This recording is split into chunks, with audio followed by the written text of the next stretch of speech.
Falina lehibe ny arabanantsika rehetrarehetra indray ry havana malala hanononako ny fiadanan'Andriamanitra sy ny fahasoavan'Andriamanitra ho amin'ny tokantranontsika tsiray avy isika mianakavy isambatan'olona isa tokantrano na ny kely na ny lehibe na ny lahy na ny vavy na ny antitra na ny tanora na ny zokiolona na ny zandriolona dia tonona amintsika rehetra indray izany fahatsaran'Andriamanitra sy izany fahasoavan'Andriamanitra izany. Misaotra anao indray mandray ny fandaharana andramoka izao irahanao amin'ny akiradio ny fandarana misandrata izay arahantsika isaky ny zomariva tahaka an'izao dia faly be mihitsy indray miarabantsika rehetra amin'ny anaran'i Jesosy androany ary miaraka aminareo eto indray ny tenako miaraka tokana ny tanitsika eto ray ny feo atsika eto mitovy ny zavatra ataontsika eto ny toerana misy atsika no samihafa miparitaka any amin'ny firenena maro samihafa any fa ny antony ahatongavantsika eto dia tokana ihany dia tsy nakory fa ny anandratra an'Andriamanitra indray. Andriamanitra kosa dia mahita antsika rehetra any amin'ny toerana rehetra izay misy atsika. Any an-danitra ny fonenany, mahita ny zavatra rehetra izy. Afaka manatrika eto izy ary afaka manatrika anao any amin'ny toerana misy anao any ihany koa. Raha vonona ianao androany, hanokatra ny fonao indray, hanokatra ny vavanao indray. Hidera azy, hanome voninahitra azy dia ho raisy ny atanandroa ary ampifaliana mihitsy no hitsenany an'izany fiderana sy fisaorana izay voasandatra ao izany indray androany. Tianao Jesosy, tonga eto indray tsika androany ry havana malala. Ny tamin'ny heriny efa vita iny, ny androany tonga indray ny androany. Andro vaovao, herinandro vaovao no nomenantsika tamin'ny herinandro iny ary nahatsapantsika mihitsy fanotantanantsika indray Andriamanitra. Za mino fa tonga eto ianao androany, renao indray fa nisy Andriamanitra tena niaraka taminao tamin'ny herinandro iny. Nitantana ny tananao ankavanana, tsy namosotra anao teny ampandehanana, tsy namelanao irery, tsy namelanao teny atsasa-dalana, fa noentiny ianao, notantanina ianao, ary tonga indray ianao hatramin'ity andro androany ity. Tianao ange Jesosy, mitantana anao anie izy. Na dia misy fotoana azy tsika indray voapetipety ny eny an-dalana eny. Miezaka foana Andriamanitra manarina antsika. Miezaka foana Jesosy manakaiky antsika. Raha mbola azo natao ny mananatra antsika dia anarany antsika. Ny tena tiantsika manatona azy. Vonona foana izy mbola hanadio antsika. vonina foana izy mbola hitantana ny fiainantsika ry hafana malala. Fitiavan'Andriamanitra anao zao mbola fahavelomana ao androany zao. Aoka ho tsapantsika rehetra zany amin'ity androany ity. Betsaka ny zavatra nitranga tamin'ny herinandro iny. Any ambadika any mety hitatsika, mety hitatsika. Fa ny zavatra hitatsika dia tsotra, ny tenantsika no hitatsika. Ny fiainantsika hitatsika. Ny ankohonantsika nahariarin'Andriamanitra teo anoloantsika fantahantsika Andriamanitra. Mitantana ny fiainantsika Andriamanitra. Mety misy fiainan'olona ny ambadika any tena miaratsy mepotika. Satria tsy misy an'Andriamanitra ny fiainany. Fa ny fiainanao metsara. Ny fiainanao mazava. Ny tontolonao mahafinaritra satria aseho an'Andriamanitra fa Andriamanitra mahafinaritra ny miaraka amintsika ry havana malala. Tsy mba Andriamanitra mahakaleo na Andriamanitra mahamonamonaina na Andriamanitra miaraka amintsika dia zavatra mitovy foana ny ataony amintsika. Fa na dia isika azy isan'andro ny sakafo hoantsika miovaova satria raha mitovy ny sakafo hoantsika isan'andro dia homonamonaintsika ry havana malala. Maika fa Andriamanitra mbola manao zavatra tsara lavitra noho izany. Tianao Jesosy, andaontsika hivavaka dia hisaotra an'Andriamanitra tsika amin'izao fotoana izao. Atoloran'Andriamanitra indray ny fisaoranao amin'ity androany ity. Atoloran'Andriamanitra indray ny fiankofanao amin'ity androany ity. Sokafo ny fonao ry havana malala, andaontsika hisaotra an' Jesosy. Misaotra anao zay Jesosy. Midera sy manome voninahitra anao zahay. Mankalaza ny anaranao masina sy ambony indrindra indray izay androany. Mekoaka mihitsy izay amin'ity androany ity eo anoloan'ny fiandriananao Jehovah. Eo anoloan'ny seza fiandriananao manerinerina Jehovah Andriamanitra. Eo anoloan'ny fanapahanao ry Jesosy Kristy tompony tompo sy mpanjakany mpanjaka. Eo indray ny ankofanay androany Jesosy. Misaotra anao izay noho ny fitiavanao. Ny aloavan'ny zavatra rehetra teo amin'ny fiainanay ny fitiavanao Jesosy malala. Misaotra anao izay noho ny fitantananao ny fiainanay tsirairay avy reto tamin'ny herinandro iny. Na nandeha lavitra izay na nandeha akaiky. Na inona nataonay tamin'ny herinandro iny Jesosy. Lavorary avokoa satria nitantana ny fiainanay ianao. Tsapanay mihitsy fa misy hery miaraka aminay ary tena renay fa tsy herinay, tsy tanjakay. Tena renay fa kely izay ary marefo izay. Fa rehefa miaraka amin'ny Andriamanitra izay dia lasa mahery, lasa mavita zavatra, lasa afaka mandeha tsy amin'ny tahotra tsy aminay ahy. Satria tsy nyherinay ny ikinanay Jehovah Andriamanitra.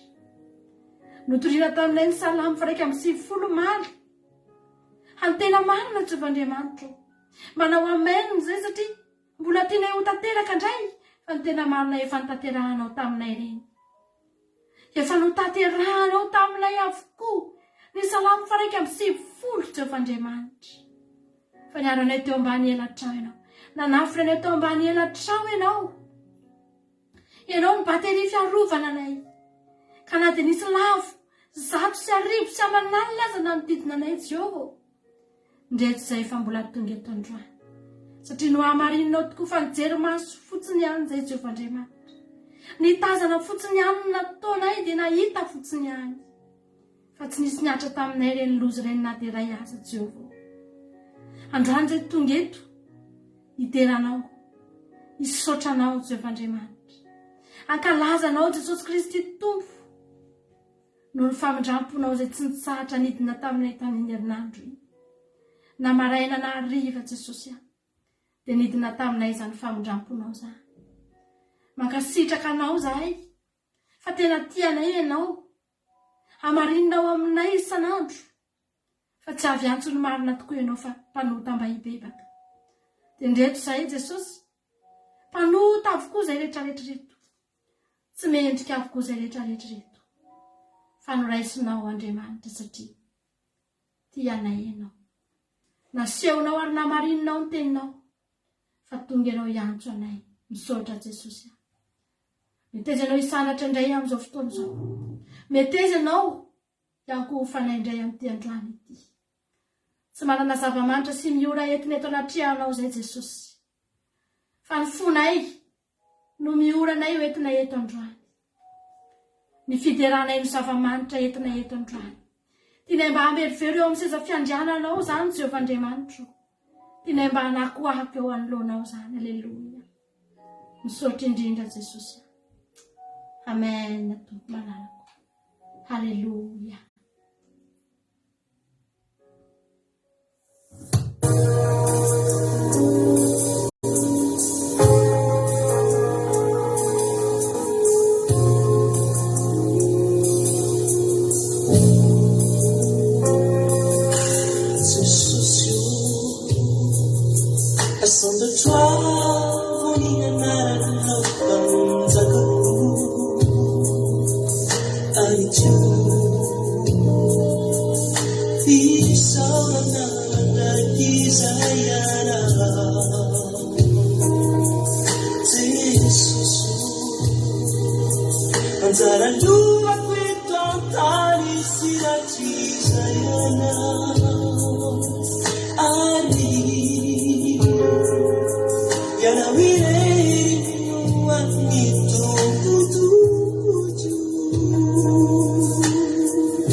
Jesosy isaoranay mandrakizay ianao Jesosy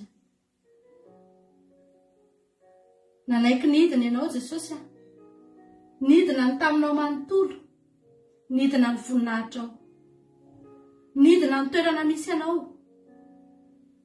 nidina Jehovah'Andriamanitra, nidina Jesosy ny aminao rehetra, nidina avokoa ary nampidiny ny olona ny mahainao anao Jesosy.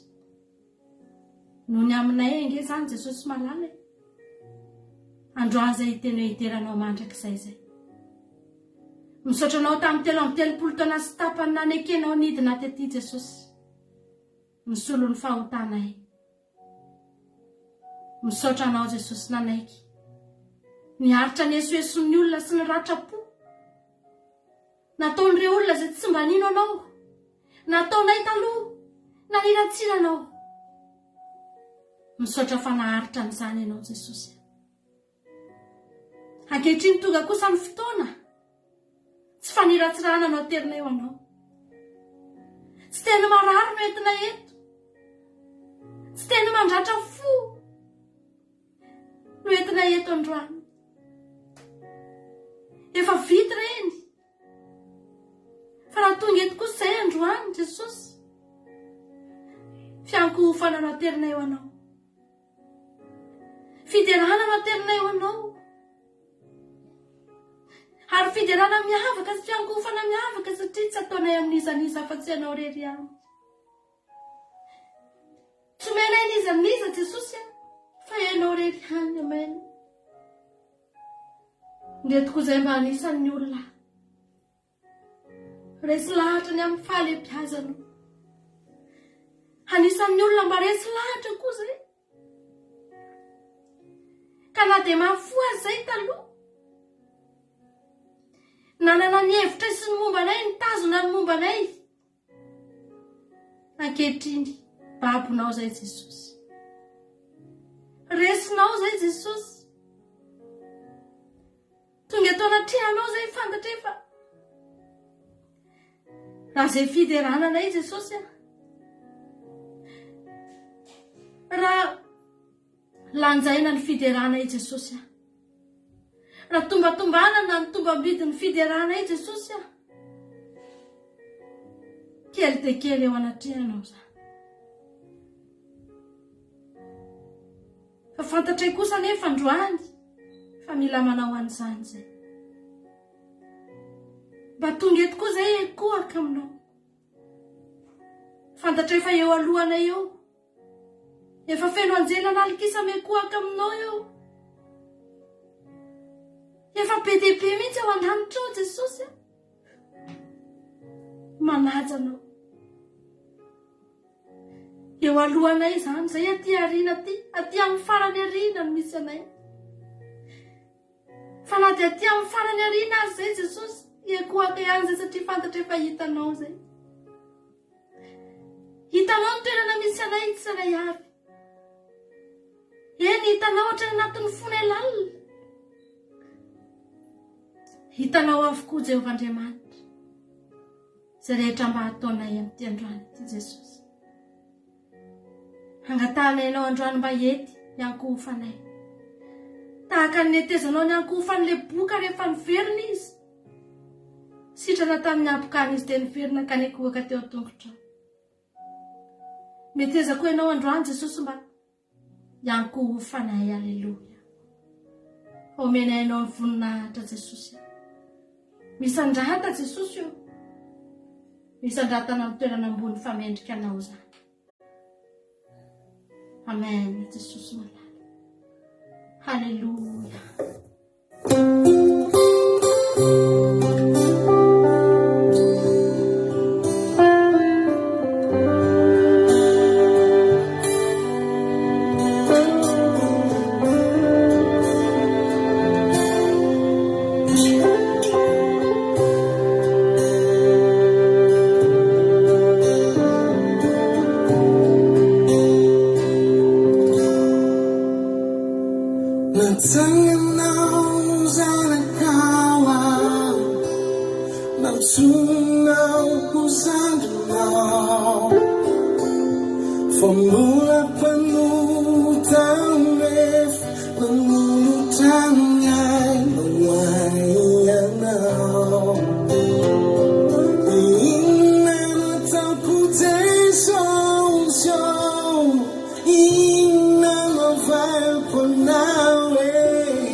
让不来的路老，总烦你离开走看老，要祝你呼吸可走看老，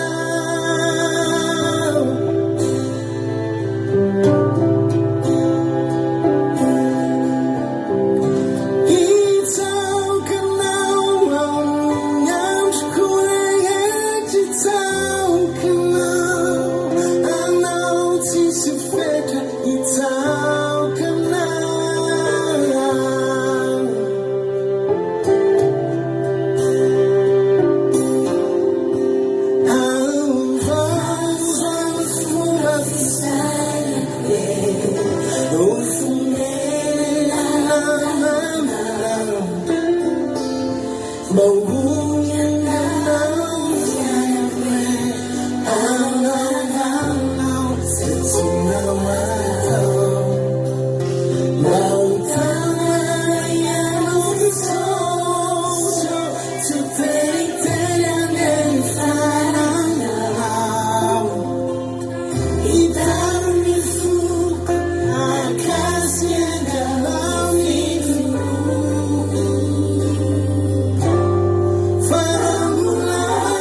Jehovah tomponay eo, endre ny voninahitra ny anaranao amin'ny tany rehetra.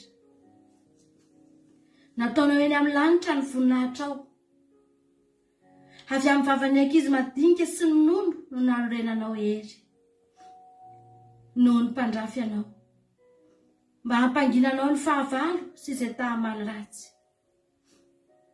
Raha jereko ny lanitra ao, izay asany ratsan-tananao, sy ny volana makitana izay noforononao. Inona moa ny olona no atsiarovanao azy, ary ny zanak'olombelona no hamanginao azy. Fa efa nataonao ambany kely no Andriamanitra izy, ary efa nisatroanao voninahitra sy fiandrianana. Efa nampanjakainao amin'ny asany tananao izy. Ny zavatra rehetra dia efa nataonao eo ambanin'ny tongony. Ny ondra-manosy sy ny omby rehetra, ary ny bibidia koa, mba amin'ny voromanidina sy ny hazan-drano any an-dranomasina, izay mandeha amin'ny lalan-dranomasina. Jehovah tomponay eo, endre ny voninahitra ao amin'ny tany rehetra. Hideran'i Jehovah mifoky rehetra, hanambara ny fahagaganao rehetra. Ho faly sy ho ravoravo aminao ankalaza ny anaranao ary avo indrindro, satria lasa niodina ny fahavaloko. Nirepirepy izy ka ringana tsy eo anatrehanao, fa efa nitsara ianao ka nanome any rariny.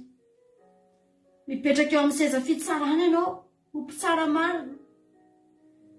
Efa nanarinao mafy ny jentilisa, efa naringanao ratsy fanahy. Ny anarany efa nokosehinao ho faty-mandrakizay tory. Ny amin'ny fahavalo dia tanteraka ho mandrakizay ny fandrafana azy. Ary ny tanàna efa noravanao dia very, na dia ny fahatsarovana azy aza. Kanefa Jehovah mitoetra mandrakizay, efa mametraka ny sezany hitsarana izy, ary izy hitsara izao tontolo izao amin'ny fahamarinana. Eny, hitsara ny fireneny amin'ny fahitsiny izy. Ka dia Jehovah no fiarovana avo ho an'ny mahantra, ho fiarovana avo amin'ny andro fahoriana izy, ary atoky anao izay mahalala ny anaranao, fa tsy fohinao izay mitady anao. Mankalazany Jehovah izay mitoetra ny Ziona, ambarao any amin'ny firenena ny asany, fa izay manidin-dra dia mahatsiaro ny ory, izay manadino ny fitarainany, tsy manadino ny fitarainany izy. Mamindrafo amiko Jehovah, ny jentilisa efa latsaka tamin'ny lavaka izay noadiny. Ny fandrika arato izay nafeniny efa nahazo ny tongony. Jehovah efa nanao izay mampiseho ny tena no mpitsara, namandrika ny ratsy fanahy tamin'ny asany tanana izy. Halleluja. Amen.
Fai ano de ana, vi anni, dai Aza mafuy ay natureraka ny aiko fa ihany hoe anao ihany raha io no antenako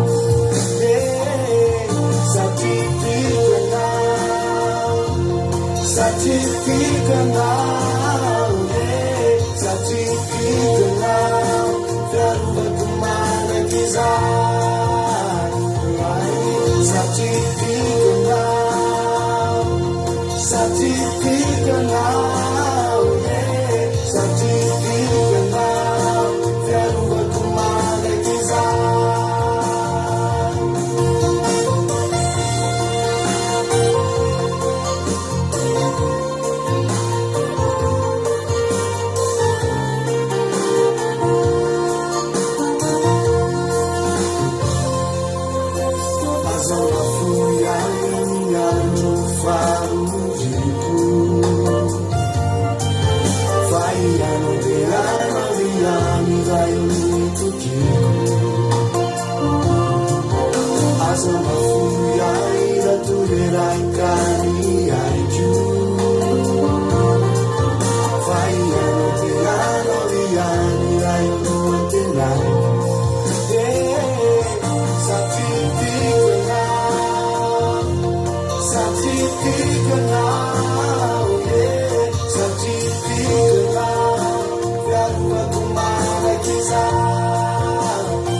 Diera mianahana maniry ny rano an'oly no aniriny fanahako anao Andriamanitro. Mangetaentan'Andriamanitra ny fanahako dia Andriamanitra velona. Roviana no tonga aho iseho anatrehan'Andriamanitra. Ny ranomasoko no fiahiko androaman'alina amin'ny anaovanay mandrakariva hoe aiza sy Andriamanitra. Izo zavatra izao no tsarovako ka hidiko ato anatiko ny fanahako. Dia ny nandro soko niaraka tamin'ny maro sy ny nitariako azo any an-tranon'Andriamanitra. Nanao feo mioby sy midera dia olona maro izay nitandrina ny andro firavoravoana. Nahoana no mitanondrika ianao ry fanahiko ka mitoloko ato anatiko? Manantena an'Andriamanitra ianao fa mbola hitera azy ihany aho noho ny famonjen'ny tavany. Andriamanitra, mitanondrika ato anatiko ny fanahiko, izany no ahatsiarovako anao eo amin'ny tanin'ny Jordana sy amin'ireo Herimona any an-tendrombohitry mizara. Ny lalina miantso ny lalina no mifirondroan'ny riana anao. Ny onjanao rehetra sy ny alindranonao efa nanafitra ka mampihehitra eo anatrehanao mandrakizay. Isaorana ny Jehovah Andriamanitr'i Israely hatramin'ny taloha indrindra ka ho mandrakizay mandrakizay. Amen. Jehovah ny mpiandry ahy, tsy hanan-java mahory ahy.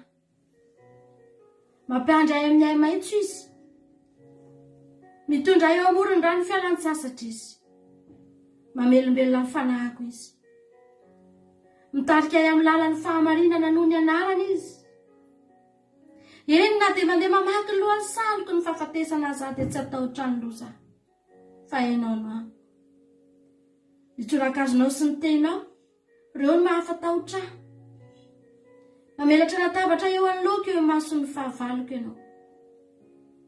Manositra diloilo ny lohako ianao. Ny kapokako feno dia feno. Eny tokoa fahasoavana sy famindram-po no anaraka ahy amin'ny andro rehetra iainako.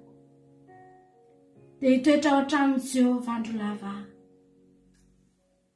Halleluja. Amen.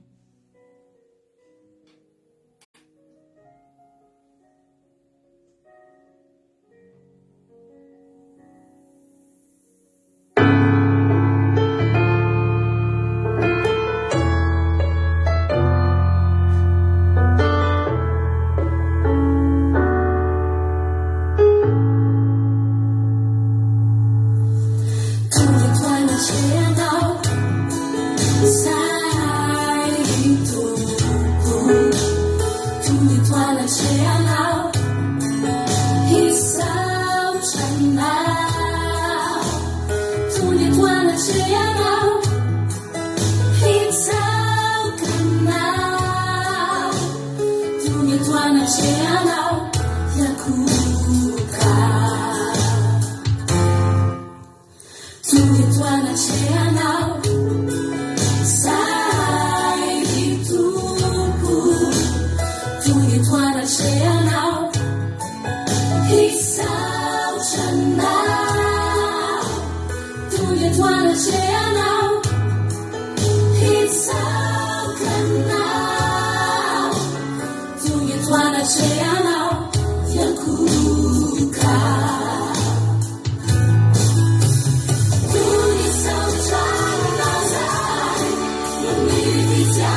Jesosy malalo tonga akohoka aminao zay hitoetra ao an-tranonao andro lavy zay satria izany ihany mba tokana azonay hamalina fitianao Jesosy tsy misy ninona azonay tenenina eo anoloany famonjenao manoloana ny asa rehetra nataonao manoloana ny fanolorana nataonao sy ny fanomezana nataonao Jesosy tsy misy ninona azonay tenenina fa tsy hoe hitoetra ao an-tranonao andro lavy zay Jesosy ao an-tranonao mandrakariva ho hitanao ao foana zay mba ianaranay koa ny toetranao Jesosy rehefa tsy hitan'ny Maria sy Josefa no tadiavina nandehanana tongotra lavitra ny iverenana tany amin'ny toerana maro fa rehefa tsy nahita dia hita tao an-tranon'Andriamanitra tsotra ny valiteninao tamin'izany manao hoe mo tsy fantatrareo fa ato an-tranony ray koa mo misy toerana hafa tokony ahitanareo ava fa tsy ato ve ny toerako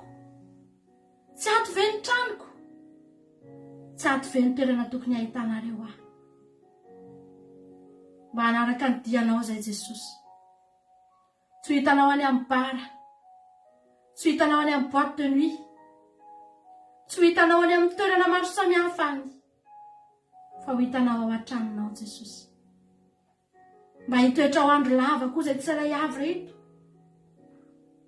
hideranao isanandro eo amin'ny altaranao masina Jehova ny fonay efa voavoatra ho altaranao hanandratanay fiderananao isanandro Jesosy ny fiainanay efa namboarinay ho altaranao ny tokantranonay efa namboarinay ho altaranao Jehova handoronay ditin-kazo manitra eo anoloan'ny seza-piandriananao ho ataonay foan'izany satria tianay ianao Jesosy tianay ianao na dia tsy mifamatra amin'ny fitiavanao aza ny fitiavanay ianao androany zay mbola hiteny foana hoe tena tianay ianao Jesosy malala misaotranao zay ny amin'ny fotoana teto misaotranao zay ny amin'ny fandarana misy andrata izay fohy dia fohy kely dia kely kanefa inoko fa mba renao mba voarainao ny vetsivetsipona teto androany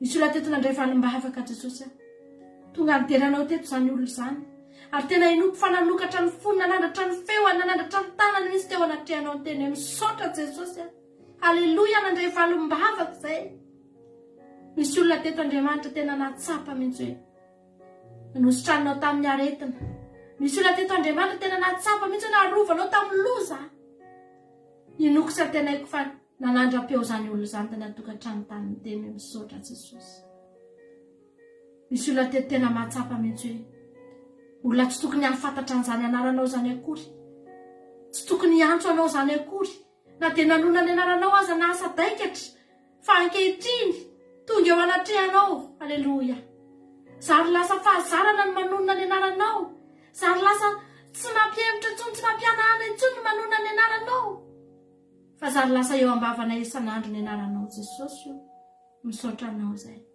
misaotrany amin'ny zavatra maro be tsy tambo isay izay nataonao ary mbola misaotra ihany koa Jesosy ny amin'ny fanatrehanao teto tamin'izao fotoan'izao dia averinay ho anao rerian'ny voninahitra ny terany ny azy hatramin'ny fanomboana an'izao fotoan'izao mandrapatapitra ity fotoana ity dia ho anao reriany izany Jehovah Andriamanitra ho anao reriany Jesosy ny voninahitra mandrakizay haleloia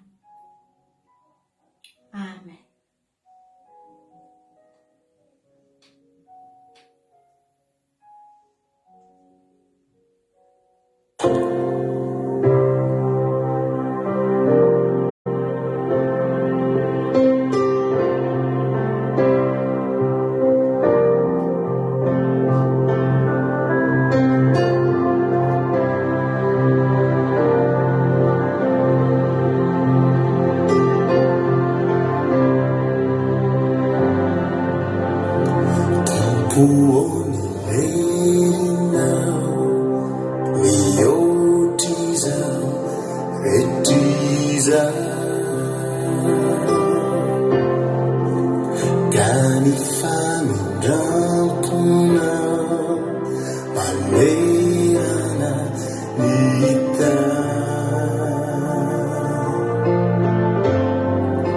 This is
any miava indrindra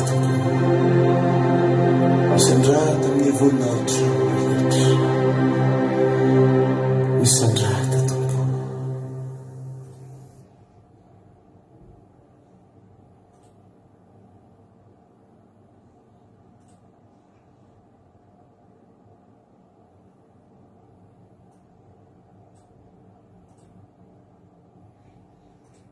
fiambenana vavaka fiambenana arainao mialatsinainy hatramin'ny zoma isaky ny amin'ny sivy sasany alina eto amin'ny pejy Andramoka Izaho Aky Radio.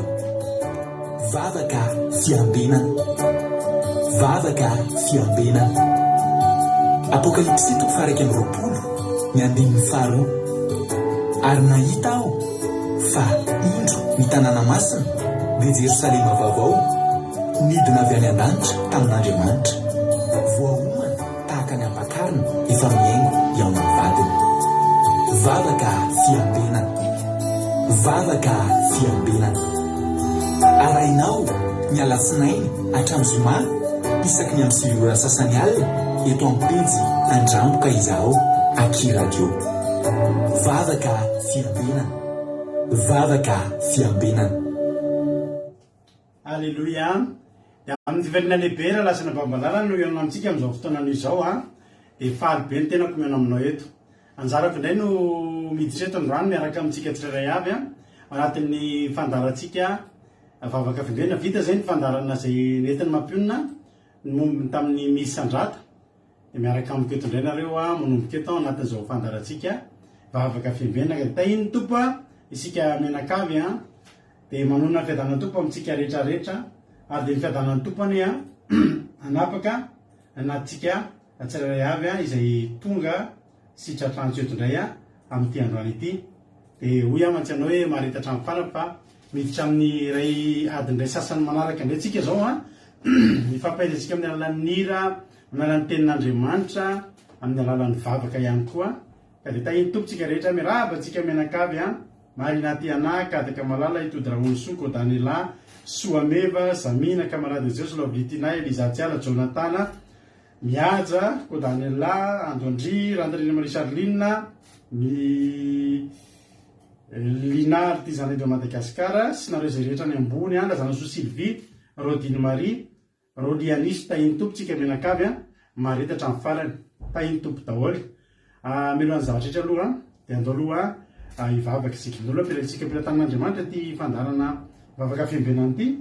Dia avy eo hiditra avy hatrany amin'ny hiritsika androany ny vavaka ho an'ny fandarana metraka amin'ny fotoana ampiran-tanin'Andriamanitra dia ifity kely. Alleluia. Dia aorianan'izay dia amin'ny tenin'Andriamanitra hoentin'ny mampionina isika. Dia aorian'izay ivavaka ho an'ny firenena iaraka amin'ny ranabavy Soameva isika. Tahiny tompo Jessica Patitsy, Marie Hortensine, Andonina Suzelle, Rala Alain, Yama, tahiny tompontsika menakavy marita hatramin'ny farany daholo. Tahiny tompo aritsika andao ary tonga dia Sirina Rose Mina koa tahiny Jesosy. Andao ary vavaka aloha isika miaraka amin'ny fotoam-piatan'Andriamanitra dia mity ny fandarantsika. Tahiny tompo fity anao ny fitenenana. Tahiny Jesosy daholo tsika rehetrarehetra. Dia hiara hivavaka isika amin'izao fotoana izao metrahana ny fotoana amperan-tanin'Andriamanitra. Jesosy sotranao izahay Jesosy satria nomena tombona indray izahay Jesosy misaotra betsaka ny amin'ny fahasoavanao sy ny amin'ny famindraponao Andriamanitra. Misaotra betsaka fa notahinao izahay tamin'ity herinandro ity Andriamanitra. Misaotra betsaka fa noarovanao izahay ary misotranao izahay satria mbola afaka tonga eto indray, afaka mihaino ny teninao indray Andriamanitra. Dia ianao any Andriamanitra tena hoe omba ny mpanomponao izay hitondra ny teninao sy hamelabelatra amin'ny toriteny ary vavaka ao amin'ny firenena Andriamanitra. Tena hoe ny fanatrehanao any eo aminay tsirairay avy izay hiaino ihany koa Andriamanitra, omano ny fonay afaka tena hoe mandray ny teninao ampifaliana Andriamanitra ary omano izahay mba akatoanao, akatoa ny teninao izay ampitondrainao mpanomponao androany Andriamanitra. Dia mivavaka ho an'ny connexion izay Andriamanitra arovo ny connexion mba tsy ho tapatapaka Andriamanitra ahafahanay mifatoka tsara amin'ny teninao Andriamanitra ahafahanay mandray ny teninao ampiadanana Andriamanitra dia raha misy olona Andriamanitra mbola tsy tonga anatin'ity fandarana ity kanefa ny eo andalana Andriamanitra dia tena hoe tario ireo olona ireo mba ho tonga eto amin'ity fandarana ity ka sio ny fon'izy ireo Andriamanitra ary hovay ny fony zareo ataovy tena hoe manakaiky anao izy ireo ataovy manakaiky anao izay rehetrarehetra Andriamanitra izay miaino ny teninao satria fantatra fa izany no tena mahatsara anay Andriamanitra misaotra betsaka Andriamanitra mino fa noenonao ity vavaka ity ary mino fa ho tanterahanao ity vavaka ity Andriamanitra misaotra betsaka Jesosy dia deriana ny anaranao tsara ianao Jesosy haleloia amen. Haleloia mankasitraka indrindra any fititsika taorinazay tamin'izay asan'Andriamanitra tamin'izay ten'Andriamanitra izay nentin'ny fititezay dia Andriamanitra manakireo mpasoavina ny amaly fitianao fity dia tahiny tombo maherezatra any mahereza foana amin'ny asan'Andriamanitra tombositra dia mitombo fahasoavana. Haleloia tahiny tompo isika menakavy ao aloha tsika eno hira ao ny antiritsika dia eno toriteny ny toriteny enotsika eto androany dia toriteny efa enonareo tao alolo tao ihany satria efa toriteny tao anaty vavaka maraina izy ity tamin'ny volana février tany hoany ka ao anatin'io tsika io no verabelarintsika amin'ity androany ity dia meno finaritra tole ary itsika menakavy meno finaritra n'le hira aloha dia avetsika eno toriteny izay rano no mampionina tao anaty vavaka maraina tahiny tompo daholo ary aloha arabaiko izay mbola tsy hitako Koda Leoni ny ana Mahenisoa Jonatana Zamina kamaradin'i Jesosy Nambina Tsiri Amboaramela Eliza Tsiala tahiny tompo daholo nareo razana soa Sylvie Rodine Marie Haleloia Erika Rak tahiny Jesosy isika rery ndao ary ataontsika tirity dia aveontsika tonga dia hiditra amin'ny tenin'Andriamanitra dia aveo averinetany ao amirapelatra ny tenin'Andriamanitra tahiny tompo daholo ary meno finaritra daholo amen.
Ricamu di santo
Halleluja. Hitarika anao anelakitana fitarikandro dia Jesosy Kristy izany ry avana malala le ilaitsika isan'andro izy anazava ny lalantsika. Eto amin'ity tany izay tena hoe miaratsy isan'andro ity. Halleluja. Dia tantananao any tananakafanan'Andriamanitra. Avetransika dia hijery ten'Andriamanitra amin'izao fotoana izao satria mba lasalasa ihany moa ny fotoanantsika teo somary tantara vao nanomboka. Dia fampaheritsika androany ny alalan'ny ten'Andriamanitra dia za mbola teny aminao foana manao hoe tsy matantoka ho ahy ianao manompo an'io Andriamanitra io. Tsy matantoka ho ahy tsika lavana tena manompo an' Jesosy, manompo an'Andriamanitra. Oetsika jery ten'Andriamanitra ka amin'ny Hebreo anomboantsika anazy. Jery verset vitsivitsy maromaro tsika eto androany misy fampaherezana tiako mba mitongany aminao. Hebreo 1:12 vakitsika 9:5 no vakitsika. Hebreo 1:12 Ny ten'Andriamanitra manao hoe amin'ny anaran'i Jesosy hoe fa raha tsy amin'ny finoana dia tsy misy azo atao ahazahoana sitraka aminy. Fa izay manantona an'Andriamanitra dia tsy maintsy mino fa misy izy, sady mpamaly soa izay mazoto mitady azy. Mitapany farany io mihitsy no idirantsika androany.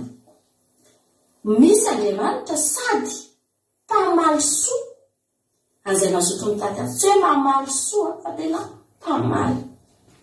Aleo entina ilazana toetra mihitsy izany le izy. Toetra an'Andriamanitra anankiray izay tena tsara lafana. Andramika izao fa tena tsara Jehova. Halleluja. Fa toetra tena tsara an'Andriamanitra anankiray dia io ihany koa. Mpamaly soa. An'izay mazoto mitady azy. Andriamanitra rehefa mamaly dia Andriamanitra tsy afa-po mihitsy izy raha zavatra kely nomeny. Fa mamaly Andriamanitra hatrany amin'ny tahana taloha itsika hijery ten'Andriamanitra sahady faharoa sahady. Hijery ten'Andriamanitra faharoa sahady tsika ny Genesis. Genesis 2:12 jerentsika. Rehefa nanao fanekena rehefa niseho tamin'ny Abrahama Andriamanitra dia ozy izy Andriamanitra mantsany Abrahama andininy fafito. Genesis 3:12 andininy fafito. Ary Jehova nysao tamin'ny Abrahama ka nanao hoe ny taranakao no omeko ity tany ity. Ary tsy io ihany fa imbetsaka Andriamanitra milaza an'izany ao amin'ny Genesis. Isaky ny miseho amin'Andriamanitra Abrahama, isaky ny manao fanekena amin'Andriamanitra Abrahama, dia miteny foana fa omen'Andriamanitra ny taranaka Abrahama io tany io, tsy izany fa ny tany Kanaany. Ry havana malala, i Abrahama nefa tamin'ny fotoana io mbola tsy nanana akory izy na dia zanaka azy. Fa ny fanekena nen'Andriamanitra efa lasa, ny famalitso efa lasa. Manomboka namaly soa sahady Andriamanitra, vao nanomboka niantso an'i Abrahama Andriamanitra, nanomboka niala tany amin'ny tany ny Abrahama, dia tonga dia valisoa ny taorinan'izay. Ary valisoa tsy 1 taona, tsy 2 taona, tsy 100 taona, tsy 200 taona, fa mipakatra ny amin'ny taranaka faramandiny. Aleloia. Tsara ingely avy ny Andriamanitra tsy keo e. Fantatr'Andriamanitra fa i Abrahama tsy ho eo mandrakizay. Angamo ny avana fantatra Abrahama koa na natanteraka ny teny Andriamanitra na tsy maintsy mifaty Abrahama. Fa Andriamanitra mitazona ny teny na teo i Abrahama na tsy teo i Abrahama. Satria nahoana Andriamanitra mihitsy nefa mpamaly soa. Tsy ampian'Andriamanitra, tsy mionon'Andriamanitra raha zavatra kely no omenan'i Abrahama hoe mijanona teo amin'ny Isaka fotsiny azo Isaka efa voavaly zay vita. Efa valisoa io Abrahama, mifalia anao fa nahazo zanaka natokana ianao, tsy ho hoe tediavinao hatramin'izay. Fa tsy ampy an'Andriamanitra izany. Fa hatrany amin'ny taranaka Isaka ray amanontolo tany, dia nandova ny teny fikasana izay nomen'Andriamanitra ny Abrahama. Ninona fivadibadian'ireo olona ireo? Ninona fiovaovan'ireo taranak'ireo tany aliana tany? Ny zava-dehibe amin'Andriamanitra izao, za mpamaly soa. Aleloia. Andriamanitra mpamaly soa, ary ny ten'Andriamanitra mbola aminazy minao hoe aza mamaly ratsy ny ratsy fa valio amin'ny soa ny ratsy. Izany hoe kely avana ny Andriamanitra ivavahantsika e. Tsy tsitrak'Andriamanitra mihitsy ny hamalina ratsy. Andriamanitra tsy mpamaly ratsy. Andriamanitra tsy mpanao ratsy fa mpanao tsara. Andriamanitra tsy mpamaly ratsy fa mpamaly soa. Aleloia. Aniza hono an'izay mazoto mitady azy. Ianao mazoto mitady an'Andriamanitra io, tena mamaly soa anao ary mpamaly soa anao Andriamanitra. Teneny mihitsy Andriamanitra mpamaly soa anahy sy ny taranako hoe fa izany ny marina. Tsy mampiandroko tsika. Misy fotoana ny mpanompon'Andriamanitra nandalo ady. Misy fotoana ny havana malala tena mandalo ady ry Davida. Fa zao nandalo ady azy ry Davida. Voalohany indrindra aloha izy nandresy foana, fa ny tena zava-dehibe koa ny taranaka Davida tsy nandalo ady. Nanomboka teo amin'ny Solomona fotsiny dia nilamina. Tena hoe ny goka, ny sotro, ny sitraka, ny valisoa avy tamin'Andriamanitra ny taranaka Davida. Aleloia. Dia ny taranakitsika koa ohatr'izany. Raha ozy izy hoe za ve Andriamanitra manompo anao dia za mandalo ady foana. Eny e, itsika mandalo ady foana. Fa avy ny fotoana raha taranakitsika ireo hisitraka sy higoka n'izao fanompoana ataontsika izao iavana. Tena andro fahizay ireo. Satria manino amin'ny alalan'ny fanompontsika an'Andriamanitra dia misy teny milatsaka fa Andriamanitra dia mpamaly soa an'izay mazoto mitady azy ary mamalatra ny amin'ny taranaka faramandiny Andriamanitra. Andao kely afantsika hijery ten'Andriamanitra fahatelo sahady ny amin'ny mpanjaka voalohany. Mpanjaka voalohany toko faharoa. Mpanjaka voalohany toko faharoa jerentsika. Hoy ny soramandry ny hafatra nataon'i Davida tamin'ny Solomona sy ny nahafatesany. Amin'ny anaran'i Jesosy. Andininy fahatelo tonga dia vakitsika ny andininy fahatelo. Tsotsomaniny vakitsika ny andininy voalohany azafady. Ary rehefa tongotra ny andro hafatesan'i Davida dia nandidy an'i Solomona zanalahy izy hoe za efa handeha amin'ny lalaka le antany rehetra ka koa maherezy ianao ary miseho amin'ny lehilahy. Andininy fahatelo. Ary tandremo izay asain'i Jehovah Andriamanitra ho tandremana andehananao amin'ny lalany hitandremanao ny lalany sy ny didiny sy ny pitsipiny ary ny teny vavolombelony araka ny voasoratra amin'ny lalàna Mosesy mba hataonao lavorary avokoa izay rehetra ataonao sy izay rehetra alehanao mba hanatanterahany Jehovah ny teny izay nilazany aho hoe raha ny tanànakao hitandrina ny alehany ka andeha eo anatrehako amin'ny fahamarinana amin'ny folo rehetra sy amin'ny fanahany rehetra hoy izy dia tsy ho diso zanakalahy eo amin'ny seza fiandrianan'i Israely ianao ajanontsika. Nanafatra Davida, nanafatra Solomona izy, tandremo ny lalanao ry zanako aho. Aza miaraka amin'ny zavatra nitenen'Andriamanitra ianao aho. Tadidio daholo ny didin'Andriamanitra nitenen'ny Mosesy aho. Tandremonao miviry amin'io lalana io. Fa io ny nitahinan rainao, io no nandresen'ny rainao. Halleluja. Fa Andriamanitra hozy izy Davida efa niteny ery amin'ny andininy faefatra ery ambalery fa raha manao izay mahitsy ianao, manao izay mety ianao, tsy miova ianao, tsy mivadika ianao, dia izao Andriamanitra efa niteny fa tsy ho diso zanakalahy ianao eo amin'ny sezam-piandrianana. Fanontaniana napetrako aminao nanaraka an'io teny io ilay Solomona. Vao ainga antsika no mitory teto fa i Solomona ny avana malala maty Davida, raisiny ny fanjakana, azony ny fahendrena, fa nivadika tamin'Andriamanitra Solomona. Tsy nekeny Solomona io zavatra nitenen'i Davida io. Nanota Solomona, nijangajanga faratapony Solomona. Anefa ny didin'Andriamanitra mani, any amin'ny didy folo angenamana milaza ny didin'i Mosesy nanafaran'i Davida aza mijangajanga. Fa ohatrany vao maika ny teny tamin'i Solomona mijangajanga farak'izay tena taotry ny herinao mihitsy. Ohatrany hoe zany ny zavatra voasoratra tao. Fa nijangajanga Solomona, nanompo saky ngenamana Solomona. Fa ny didin'Andriamanitra ngaty sy miteny hoe aza manompo Andriamanitra fa zahay ihany. Zahay Jehovah Andriamanitra ao. Aza manompo samy zavatra voasikotra ao anao. Aza mekohaka amin'ireny fa zahay ihany.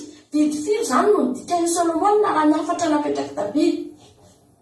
Didy maro be teo amin'ny didy folo nataony Solomona ohatry ny tsy nisy tsinotsinona. Fa nodikaina ry havana malala. Hita ny firenena rehetra fa nanota Solomona. Nijangajanga Solomona, nanala baraka ny Davida ngeravana an'izao Solomona izao hoe namenatra ny Israely, namenatra ny Andriamanitra mihitsy azy. Satria mpanjaka tena nitenen'Andriamanitra nefa manino manao adalana faratapony. Fa zao ny zavatra teneniko anao. Diso seza fiandrianana ve ny tanànak'i Davida nanomboka teo? Tsy havana malala. Tsy diso seza fiandrianana ny tanànak'i Davida. Na dia nanota aza Solomona, zaho tsy mitena aminao endana manota. Zaho tsy mitena aminao hoe aza tezay nanaraka ny sitrapon'Andriamanitra ny zanakao, fa zaho kosa teteny aminao Andriamanitra dia mamaly soa an'izay rehetra mazoto, mpamaly soa an'izay mazoto mitady azy. Ary mamaly soa ny tanànaka Andriamanitra ny havana malala. Inona ny zavatra mitranga tao ireny io? Solomona ngenaka mbola nanjaka teo foana. Tao aorianan'i Solomona mbola ny tanànana ny nanjaka teo. Tonga Rehoboama, tonga indray zanaka Rehoboama, ary Andriamanitra dia sarotiny tamin'io tanànak'i Davida io Andriamanitra. Nisy fotoana nanitratrana olona ny tanànak'i Solomona rehefa nanjaka teo amin'ny Israely, ny zara roa ny fanjakana. Ny tanànak'i Davida nanjaka teo amin'ny Joda. Olona hafa nanjaka tamin'ny Israely, fa Andriamanitra mijanona tao amin'ny Joda ny fon'Andriamanitra. Tena hitanao mihitsy samy mpiara Andriamanitra. Tao amin'ny Joda, tao amin'ny Davida tao foan'Andriamanitra. Samy mpiara Andriamanitra. Ary nanatanteraka ny tenin'ny foan'Andriamanitra manao hoe tsy ho diso zanakalahy amin'ny fanjakana ianao ry Davida. Tao amin'ny Davida ngeny no mivoaka Jesosy rehefa ne. Jesosy zanaka Davida ngeny rehefa nanentsoina an' Jesosy. Tanteraka ilay tenin'Andriamanitra. Jesosy ngeny manjaka mandrakizay eny an-danitra. Tsy diso seza fiandrianana ny tanànak'i Davida. Satria nahoana Andriamanitra dia mpamaly soa an'izay rehetra mazoto mitady azy. Izany androany tena tiako ahirentsika rehetrarehetra foana manao hoe tsy matantoka ho ahy ianao mivavaka. Tsy matantoka ho antsika. Tian'Andriamanitra io rehefa mandeha amin'ny fahitsiny io rehefa malala. Tsy matantoka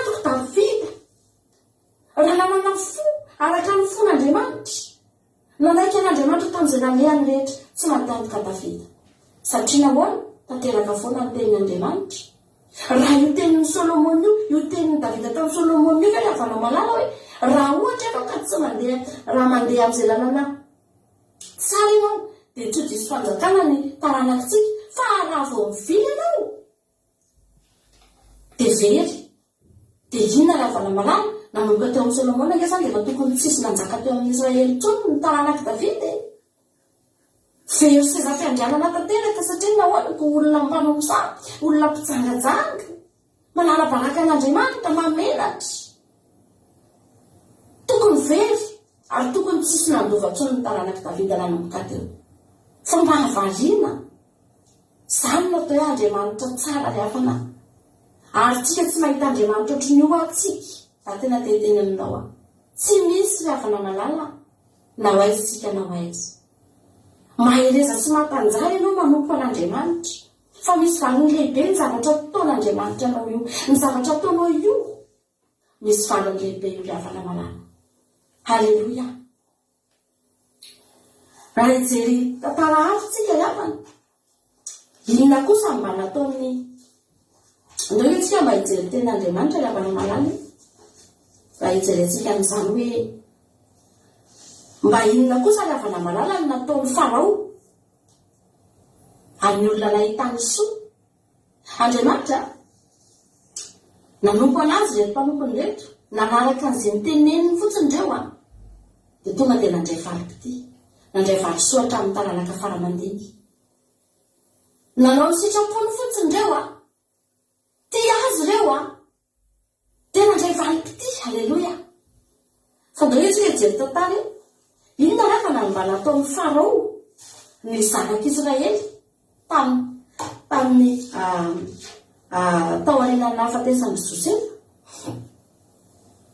Zany Josefa zany fatatsika ny tantara niala tany Egypte niala tany amin'ny taniny izy dia nalefa ho andefo dia namity tany Egypte dia rehefa tonga tao izy dia migadra fatatsika fa avy eo amin'izay izany Josefa izany ndry havana malala dia lehilahy anankiray tena nahita amin'ny Egyptianina fitahiana ary ratsy nisy any Josefa ny Egyptianina dia marika mosary daholo tao anatin'ny 7 taona. Nanofo Farao tsisy lay nandika ny nofo Farao tany fotsiny dia efa hita fa raha tsy voadika ny nofo Farao dia marika daholo ny Egyptianina 7 taona tao aorian'ny fahavokarana satria nisy fahavokarana 7 taona dia nisy mosary 7 taona tao aorian'ilay fahavokarana dia hita mialola izy hita tao anatina nofy fa tsy fantatra mihitsy ny dikany nofy io raha tsy teo Josefa fa noho ny fisian'i Josefa teo dia nandika an'ilay nofy dia tao aorianan'iny tamin'ny alalan'iny no nafahan'i Josefa nandrindra ny vokatra sy ny zavatra rehetra tao Egypta tamin'ny alalan'ilay nofy dia vokatra ny zavatra rehetra nampirimina na nitehirizina satria fantatra fa ho avy ny 7 taona manaraka izay ho mosary ho avy ny mosary 7 taona fa amin'ity 7 taona telo angonina dia tonga ny 7 taona dia tsy tratra ny mosary ny Egyptianina satria misy sakafo tao antsony feno sakafo tao na dia lafo azy misy azo no hohanina betsaka ny sakafo dia ninakanina foana ny Egyptianina tonga azy ny mosary 7 taona tamin'ny alalan'izy no i Josefa nahita soa ery afan'izao Egyptianina izao tamin'ny Josefa aina ne ka maky daholo ane saika maky daholo ane izy rehetrarehetra raha tsy teo Josefa levany raha tonga zany ny fahavokarana 7 taona tsy nafantatra hoe isy mosary aoriana io dia mihinana dia mety nariana daholo fotsiny izay tsy lany nariana daholo izay tsy lany satria tsy nisy nanazavany'ilay nofy fa teo Josefa. Halleluja. Fitahiana ho an'ny Egyptianina tena hoe ho an'ny firenena rehetra mihitsy zany Josefa zany mpanapaka izy nananantsisaka fa inona ny zavatra natao anazy jerena tsara mery akany hoy ny tenin'Andriamanitra Exodus 3:1 mba hijery santsika hoe mba ahoana ny fahamalian'ny devolin'ny olona mba ahoana ny fahamaliany zao tontolo zao ny olona nahitana soa dia lehibe ny olona mitaraina foana mba nasiko soa ihany fa dia mivadika tamiko eo. Ny olona asianao soa ihany, ny olona iantranao ihany no mivadika aminao matetika. Ireny tapana ka ny zavatra ohatr'izany enge pisy tsy nge totaly. Zao tontolo zao nge ny ainatsika toetra amin'izao tontolo zao zany. Ny olona asianao soa ihany no mivadika aminao, ny olona iantranao ihany no mitodika mamelobasy anao. Matetika dia zany ny zavatra aminy izy dia aza atao mahalitaitra fa fiainana eto zany aza atao mampalahelo. Fa jerena tsara angena avana malala Exodus toko voalohany andininy 5. Vakitsika amin'ny naran'i Jesosy. Ary maty Josefa sy ny lalàny rehetra mba amin'izay taranaka rehetra izany. Maty zany reo Jakoba sy ny taranaka sy ny zanany maty daholo amin'izay satria efa antitratra reo zareo amin'ny hoaizy efa ny Egypte izy amin'io no mipetraka. Andiny fa fe ary ny zanak'Israely miteraka ka mitombo betsaka sy ny amaro ary ny ahely dia ny ahely indrindra ka dia enika azy ny tany. Andiny fa valo. Ary nisy mpanjaka vaovao nanjaka tany Egypte izay tsy nahalala ny Josefa. Ary izy ny teny tamin'ny vahoaka hoe indro ny firenen'ny zanak'Israely efa maro sy mahety noho izy. Ndao anaovantsika hevitra ireo fa ndao hiamaro izy ka raha tahiny izy ary dia momba fahavalontsika koa izy ka hiady amintsika ary dia hiakatra hiala amin'ny tany. Koa dia nany indreny mpifehy izay nany indreny mpifehy izy mba hampahory azy amin'ny fanompony mafy. Ary nanao tanàna fitehirizana ho an'ny Farao izy dia mpitoma sy Ramsesa. Nefa araka ny nampahoriany azy ny voamaika ny amarony sy ny tongony kosa ka dia natahotra zanak'Israely indrindra ny Egyptianina. Andiny fa 13. Dia nampahalopoiny Egyptianina fatratra ny zanak'Israely ka nataony mangidy ny fiainany tamin'ny fanompona mafy dia tamin'ny feta sy ny briky mba amin'ny fanompona rehetra ny tsaha dia ny fanompona rehetra izay nampanompony fatratra ajanitsika. Zany ny valopity zany, zany ny valokafatra avy tamin'ny Farao, avy tamin'ny Egypta ry havana malala. Nefa ireo olona naniny na nisy soa azy. Raha tsy tamin'ireo olona ireo tena potika lava Egypta. Fa zany natao hoe valokafatra ny devoly ry havana malala. Zany natao hoe valopity amin'izao tontolo izao raha tsy fantatrao. Vao maty fotsiny ry Josefa sy ny ray aman-dreniny tonga dia nitao anatiny zareo tsisy tadidiny intsony. Jerenao angela tenin'Andriamanitra. Ary maty Josefa sy ny lalàny nisy mpanjaka vaovao nanjaka tany Egypte tsy nahalala ny Josefa. Tonga dia mba tsy fantany intsony Josefa tsy mba nisy ny tantara akory. Oe hitanareo samy Josefa zany any am-pianarana zao ny ankizy mianatra histoire ny ankizy.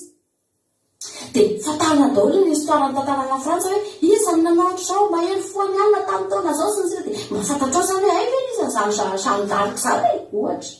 Tamin'ny taona zao ny Jeanne d'Arc ohatr'izao zao ny zavatra ny ainany mbola kely izy dia efa nivonona satria dia fantatra. Fa teto lavana tsy nisy koa na dia filazana tantara aza hoe mba hantantarana zany hoe hitanareo na olona zany Josefa zany. Ity mpanjaka nandimy ity zany tsy nahafantatra ny Josefa akory.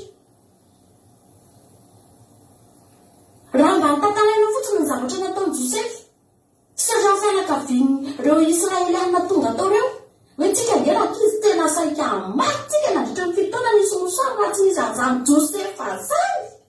Zany lehilahy zany nandika nofo zany dia tonga dia nisy anina dia nanao an'izao dia sao dao ny zavatra atao dia nandeha noringa tsara fiainantsika na dia nisy mosary aza afaka niaina tsatrika atao anaty 7 taona. Dia raha mba nisy an'izany dia mety mba tsy adino. Fa jerena tsara tsy nahafantatra ny Josefa akory reto olona reto. Nefa vao maty fotsiny izy tonga amin'izay ny valokafatra sy ny valopity azao tontolo izao. Inona ny valopity? Andao feziny ireo, andao ampahoriny ireo, andao ampijaliana ireo, andao ataontsika ny fomba rehetra amongorana an'ireo sy ny sisa misy aina zavatra ratsy. Ry havana malala, ninona ataonao an'izao tontolo izao? Ninona fanomponao amin'ny devoly? Tadidro tsara fatsika rehefa manota dia mahita tombontsoa ny devoly. Tombo fivotsoany devolo mandehandeha mihitsy, fifaliana ho azy mihitsy, fitahiana ho azy mihitsy, fahasambarana ho azy mihitsy. Zany sisany fahasambarany devolo ambany tany eo raha tsy fantatrao. Mitokana fifaliana ho an'ny devolo ambany tany eo, mahitatsika manota, mahitatsika manaonao foana, mahitatsika mandeha amin'ny fiainana zao tontolo zao. Tahaka ny ahoana ny fifaliana rehefa mitsangajanga ny olona, tahaka ny ahoana ny fifaliana rehefa misositoka ny olona. Fa inona ny valim-piti an'izay? Ny valim-piti amin'ny fisotoka ataovy marary, ataovy maty mihitsy, vonoy mihitsy. Nefa olona nariny ahitany fifaliana ao ambany tany eo, mitsinjaka mihitsy izy ao ambany eo rehefa manota ny olona rehefa namalala. Fa vao mainka vonony, vao mainka taoriny, vao mainka pijaliny. Mitsangajanga ny olona manao ny ataony ny olona, mitsinjaka mihitsy izy ao ambanin'ny tany eo. Fa ny vokatriny vao mainka maty ny aretina, vao mainka potika tokantrano, vao mainka potika ny fiainana, ary potehany hatramin'ny farany. Le havana malala, ny devolo tsy mahay mamaly fity, mandrakizay, tsy toetra ny devolo mandrakizay zany, tsy ho toetra ny devolo mandrakizay. Zany hoe amaly fity ny mpanompony zany. Sodoka ny olona, ndao napaky tamin'ny devolo dia manambola, dia mieritreritra ny olona fa ino valim-pitiany avy amin'ny rosokely, ndao ara-moko, ndao ara-moko. Fa tsy ny devolo zany. Ninona mbola ataonao ny devolo, na ekoakimpila amin'ny rosokely ianao, na ina ninona, tsy amaly fity anao mandrakizay ny devolo lavana. Tsy hain'ny devolo zany, tsy toetra ny mandrakizay zany. Ry havana malala, zany androany teteny amintsika rehetrarehetra. Raha te azo valim-piti ianao, tianao hisy vokana ny zavatra ataonao, misy fotoana tsy voatery mijery ny zavatra androany. Ny androany mety mafy io, ny androany mety ady foana ny lalovantsika, ny androany mety tena hoe Jesosy afa maninona, zao foana ve ny fiainako. Mety zay ny zavatra hitanao androany, fa ianao nefa manino manompo an'Andriamanitra. Za teteny aminao aho, toy izy olo lalanao, tompoy foan'Andriamanitra, aza mihemotra, aza manaritra, aza manipoka, aza miravoravo tanana akory. Fa Jehovah mpamaly soa mivavahantsika ny havana malala. Ho izy azy tsika, ho izy ho any amin'ny devoly, hiala amin'Andriamanitra, dia miandry anao ireo zavatra be dehibe ireo. Ndao ampaoriana, ndao ampijaliana, ndao atao amin'izao sy izao. Ry havana malala, za te ampianantsika rehetrarehetra foana hamana hoe aza kivy ho ahy ianao manompo an'Andriamanitra. Tompoy foana ho ahy ninona zavatra iananao androany. Maherezitsika rehetrarehetra ry havana fa Andriamanitra tena tsara io Andriamanitra tomponao io. Tsy misy ohatran'io, tsisy azo ampitahina amin'io. Tena tsy misy. Misy fotoana izay mivavaka foana moa izay isan'andro ho an'ireo zanakareo miara-bavaka eto izay menakavy kely isaky ny hariva dia vavaka foana izay le havana malala. Ary toy ny mivavaka ny vady foana hoe Jesosy atehirizy ireo zanaka ireo asafiranao iovy ireo Andriamanitra. Ho avy ny fotoana mety tsy mbola ho avy ianao mety ho antitra izay dia ho faty izay, fa ireo zanaka ireo Andriamanitra tehirizy ireo tianao foana. Naroviana. Fa zany efa teteny anao, na dia sanatria, ataoko tena sanatria ny vavy, sanatria. Amin'ireo zanaka ireo, amin'ireo taranaka ireo sanatria amin'izany ka misy amin'ireo tsy manompo an'Andriamanitra ohatra na miala amin'Andriamanitra, za mbola sahako no manantena sy mino, fa ny fanompoko an'Andriamanitra ny resako valim-pitehatra ny amin'ny taranako. Mbola sahako no manantena amin'izany, sahako no mino amin'izany, satria fantatro izay inoko. Fantatro n'Andriamanitra ivavahako. Halleluja. Miezaka araka izay tratrineloko mitaiza ny zanako amin'ny fahamarinana sy ny fahitsiana, mananatra ny zanako arak'izay azoko atao. Satria fantatro fa izay ny lalana tsara hitezako ny zanako. Fa raha sanatria ireo ka miofo, mety ny zafy keliko na ny zafy viaviko na ny zafy ndohaliko tsy fantatro any aorianany, sanatria misy manompo sampy. Mbola sahako ny mino an'Andriamanitra sy natoky. Fa Andriamanitra dia mpamaly soa izay rehetra mitady azy. Ary tsisy amin'ny zanako izany ka ho diso vavahomana, ahanitra fa diran'ovana, na tsy anakaniko hohanina, na inezan'ny olona sy fahabaraka eto amin'ity tany ity. Satria nahoana? Za manompo an'Andriamanitra ka. mitady an'Andriamanitra amin'ny foko rehetra, miezaka mity an'Andriamanitra arak'izay azoko atao. Aleluia. Izany ny zavatra ataovy eo anatinao androany. Rehefa tsy ianao no mahatsiaro ohatry ny fiadanana be ohatry ny Davida hoe aiza ve dia andalo ady foana, fa tsarovy fa mbola manana ny taranakao Andriamanitra. Mbola misy eo ahafahan'Andriamanitra maneho foana ny fitiavana ianao, ny famalitsoa izay omeny antsika rehefa namanaka. Tianao Jesosy, mahery rehetrarehetra. Toy izy ny lalana, aza mihemitra zakivy fa mahereza manompo an'Andriamanitra, fa Andriamanitra tena tsara n'Andriamanitra ifafahantsika rehefa namalala. Maherezika rehetra minao fa nampaherantsika samy ten'Andriamanitra zany androany, voninahitra an'Andriamanitra rehetra any. Halleluia. Amen.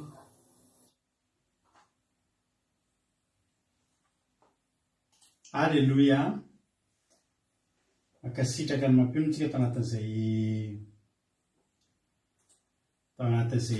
toriteny zay. Mino fa nampaherantsika rehetrarehetra zany toriteny zany, isaorana azy ary Andriamanitra manankirepasoavina ny hamaly fitianao mampionina, dia mitombozitra, dia mitombo fahasoavana hatrany hatrany, mahereza hatrany amin'ny asan'Andriamanitra. Halleluia.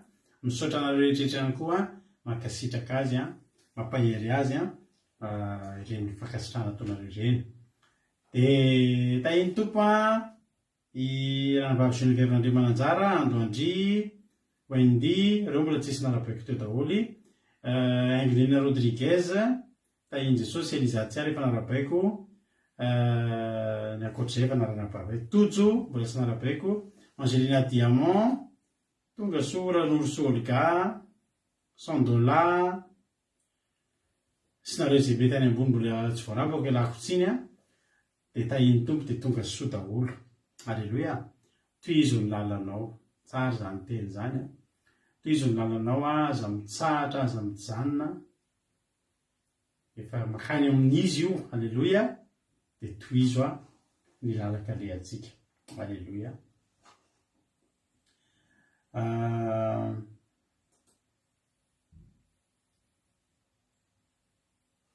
Misy filazana kely aloha, averiberika eto foana ihany ny filazana fa amin'ny 4 avril tsika dia arika Pasika. Alleluia.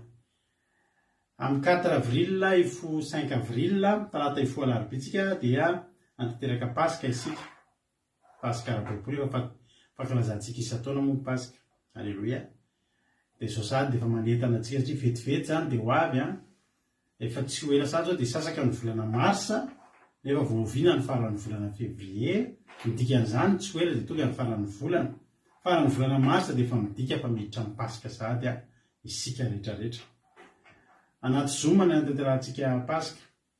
Tsisy live eto fa anaty Zoom tsika antanteraka Pasika.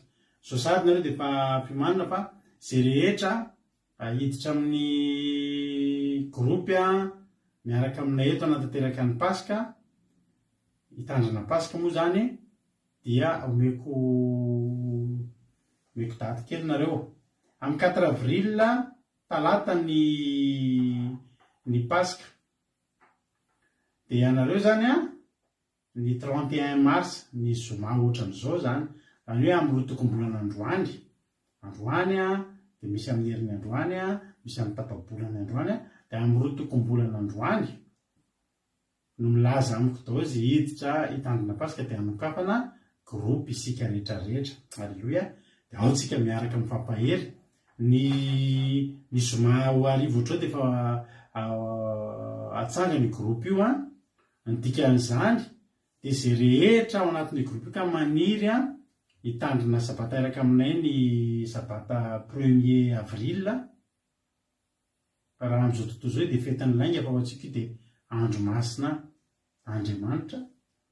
Dia ao tsika dia efa miaraka mitandrina manao commencement sy ny sisa, ny alatsika mifampiresadresaka eo zay efa alahady après-midi dia misy fialamboly mahafinaritra anaty gropy ao miresadresaka eo. Dia ny latsinainy tsika mimakomana atoranareo daholo ny tokony atao. Dia ny hariva ny talata isika miaraka manomboka amin'ny 6 lancena ny Zoom. Mila manana application Zoom ianareo dia ao anaty zoma lansena ny zoma manomboka amin'ny valora sasany eo fampiarahaba isika amin'ny 7 ora manomboka ny fotoam-bavaka ny paska mifarana amin'ny fandraisana fanasan'ny tompo sy ny fiderana io. Zay ny filazana dia tahin'ny tompo atsika amin'ny 31 marsa zany nareo ny zoma io 31 marsa amin'ny roa tokom-bolan'androany miteny amiko izay hiditra amin'izany groupy izay tandrina paska izany. Tsy voatery hoe ino moa testy tsy voatery hoe hiditra le anao commencement sabaty ianao fa zany efa manasa anao koa satria zavatra tsara zany fa groupena hidirantsika amin'ny paska io groupe izay vatsangatsika io anaovana groupe messenger zany dia ao antsika no mifampiresadresaka dia ao amin'io ihany koa ny izarana ny aliana zoom. Ka ianao rehetra izay tandrina paska dia angatahako mba hiditra anatin'ny groupe fa tsy hoe efa paska no vitana dia fa soliana zoom fa tsarantsika efa mba miaraka mba miara-lomano tao anatiny tao aloha anaty groupe aloha zay vao miaraka mitandrina paska ihany koa firaisan-tsaina firaisan-po takan'ny Jesosy sy ny mpianany tamin'ny paska zany no ataontsika. Zay no ela tahiny tompontsika rehetrarehetra. Hebreo 1:9 olona ten'Andriamanitra amin'ny anaran'i Jesosy fa raha tsy misy ny finoana dia tsy misy azo atao azahoana sitraka aminy fa izay manaton'Andriamanitra dia tsy maintsy mino fa misy izy sady mpamalo soa izay mazoto mitady azy. Dia tsy resaka n'le finoantsika androany satria ny Hebreo 1:9 moa dia ny filazan-tantara mampiseho ny herin'ny finoana sy ny valiny. Zany hoe le valin'le finoana no resahantsika dia le soa ataon'Andriamanitra ho an'ny olona izay mitady azy. Andriamanitra dia tsy maintsy andrasika le tapany farany io tenitsika hoe mpamaly soa izay mazoto mitady azy. Marina mihitsy hoe mpamaly soa zany dia efa mpamaly zany efa raha olona manao ratsy dia nisy fotoana Davida nanao ratsy nangalabadin'olona fa Davida nefa tsy mpanao ratsy satria tamin'iny ihany izy nangalabadin'olona dia nanariny Natana izy nanarin'Andriamanitra tamin'ny alalan'ny Natana izy dia tsy nanao an'iny intsony. Zany hoe tsy mpanao ratsy Davida fa nanao ratsy. Dia averiko foana ihany koa fa raha indray mandeha nanao gâteau ianao dia aza mitoy hoe za mpanao gâteau fa mpanao gâteau ianao efa manao gâteau foana. Ka Jehovah Andriamanitra koa dia mpamaly soa zany hoe mamaly foana efa namaly mbola mamaly ary mbola hamaly soa ary talentan'Andriamanitra fanaon'Andriamanitra zavatra fahazaran'Andriamanitra ny mamaly soa izay rehetra mitady azy. Dia jerenareo tokoa zany hoe soa niraisin'izany Abrahama ngezaka ery avy an'izany tsodrano zany tsodrano tonga dia ny soa niraisin'ny Abrahama zany soa tonga dia tsy ho anazy rery fa ho an'ny taran'ny faramandimby. Genesis 4:7 ny taranako ao nomeko ty tany ty. Halleloia. Soa ngezabe zany. Ny taranako ao nomeko ity tany ity. Ny taranakao, ny zanakao, ny zavikelinao, ny zaviafinao, ny zavindohalikao, ny zavikitrikelinao. Halleloia. Satria nanino ny Abrahama? Satria mitady an'Andriamanitra izy. Mitady an'Andriamanitra izy dia novalian'Andriamanitra soa. Ao ambadiky ny fitadiavana n'Andriamanitra io zany ry havana dia misy fahasoavana ngezabe io. Ary raha ohatra ianao mitady an'Andriamanitra dia tediavo izy. Tediavo izy androany, tediavo izy rapitso. Ao ambadiky io reo andalany fitadiavana an'Andriamanitra tsika mandalo zavatra mety tsy voatery ho mora. Fa rehefa mieritreritra an'izay ianao dia tady dio foana zasy le misotro rano tamin'ny gigozy, le boatina gigozy tany an-tranon'olona fa tantaraiko anareo iny tonga an-tranon'ilay olona ny hariva avy mianatra tamin'izany dia tonga an-tranon'ilay mpampianatra dia misy 3 lahy zay tamin'izany manao cours d'anglais amin'ny hariva be. Dia avy mianatra ny école razanam-parany ery Analakely tamin'izany dia avy amin'ny 9 dia mandeha makany Ambatondrotsangana mianatra anglais amin'ny alina amin'ny hariva. Dia ny tonga avy any noana be dia indray andro sendrany te azafady mba mangetahita be mantsy dia to dia nitondrany hitanao le boatina gigozy le ohatry ny aluminium reny misy andreny daholo ny ankabetsahany tokantrano Madagasikara reny ny olona talohaloha dia nampitondrainy teo izy misy ranon'ampango dia sotra ny rano mavesatra be sotra ny ranon'ampango ay kely fotsiny ranon'ampango to dia varin'ampango be dia be no ango kapohako le ohatrany olona dia kapohako le vary hidina voko varin'ampango tamin'izay ataoko lasa mpanao izy ny arivo nona dia angataka rano dia fantatra fa misy vary ao fa misy fotoana be dia be indray le rano le vary ao ambany hoe tsy ho azonao raha tsy lanonao daholo ny rano zany fa tsy mangateta tsony efa mba vary indray ny tediavo fa tsy maintsy no aniko aloha le rano ny mitady an'Andriamanitra revana dia misy zavatra izay tsy maintsy hoaninao aloha misy zavatra izay tsy maintsy mety sedrainao aloha fa ao ambanin'io mangady ianao tsy tonga dia rano aloha ny hitanao manao lavadrano ny olona tsy tonga dia rano tany aloha dia avy eo tany mena ohatra misy tany mavomavo izay ny ambany any misy tany fotsifotsy izay vao miboboky any rano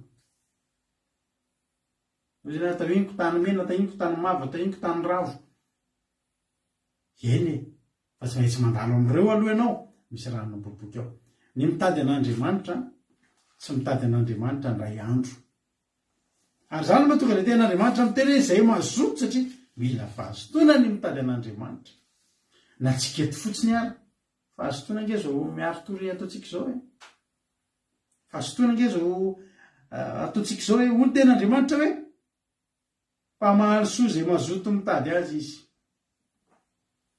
ny mitady an'Andriamanitra zany tsy hoe hitady an'Andriamanitra ianao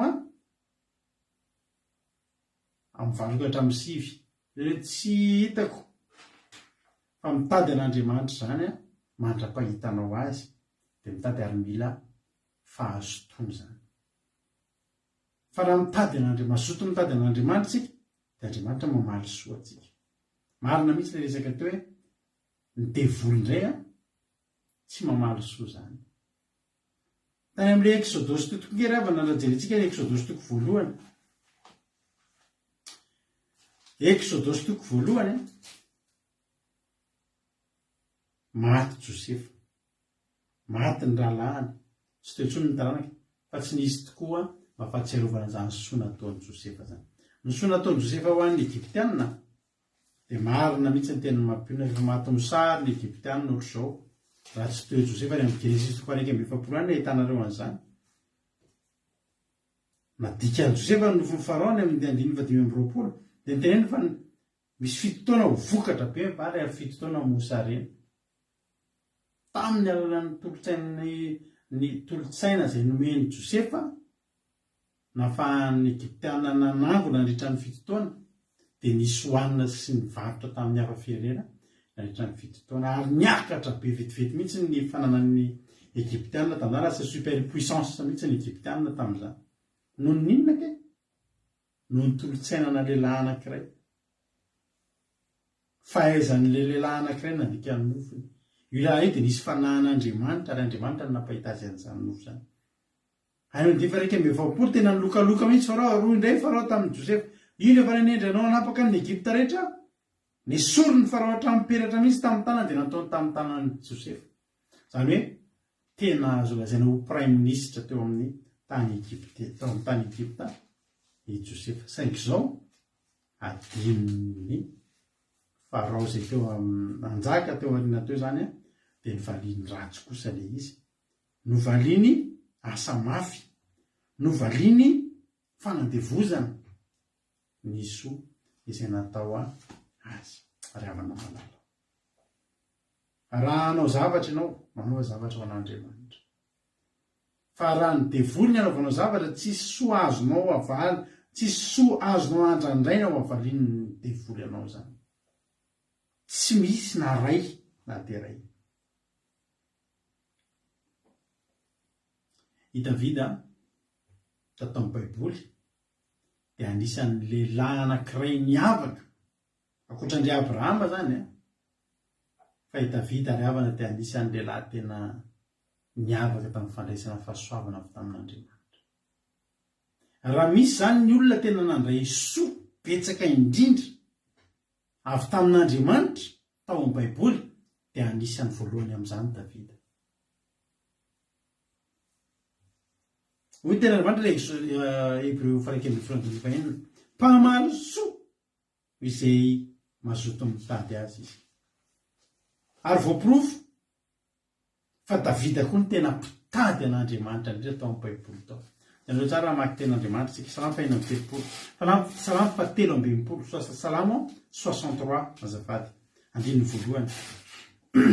Soramary dia netaeta ny fanahy maniry an'Andriamanitra mba marianareo anatin'ny Baibolinareo ty andiny voalohany ty. Salamo nataon'i Davida fony izy tany an'Efitra Joda.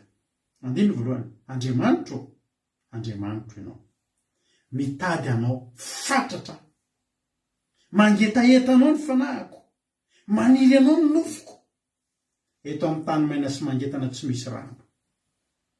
Toy izany nijereko anao tao amin'ny fitoerana masina, ahitako ny herinao sy ny voninaitro, fa tsara noho ny aina ny famindraponao, ny molotro miteranao.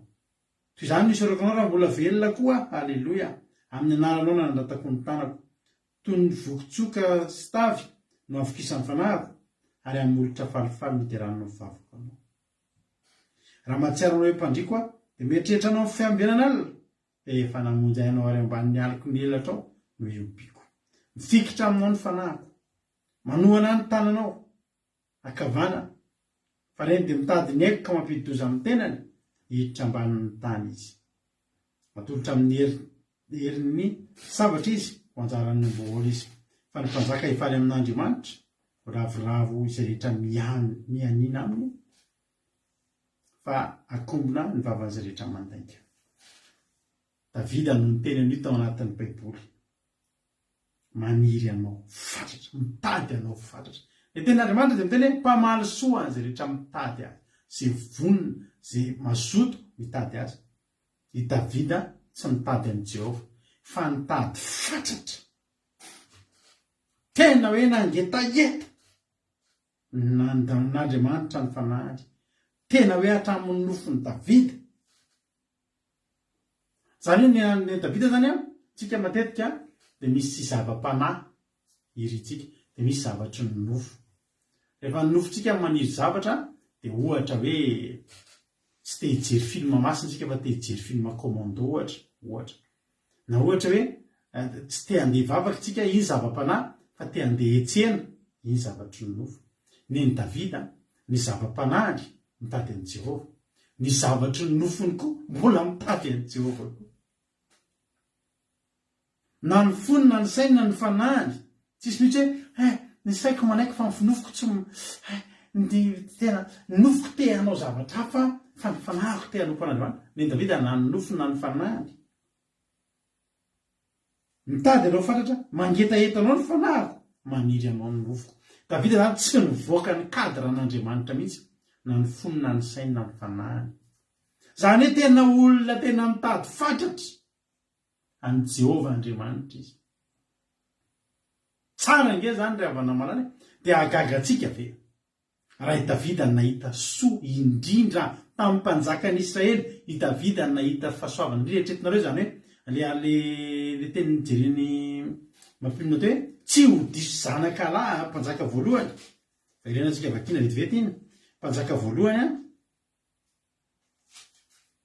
mpanjaka voalohany firy moa izy teo? Mpanjaka voalohany toko faharoa. Mpanjaka voalohany toko faharoa andiny voalohany hatramin'ny fahaefatra. Ary efa tovitra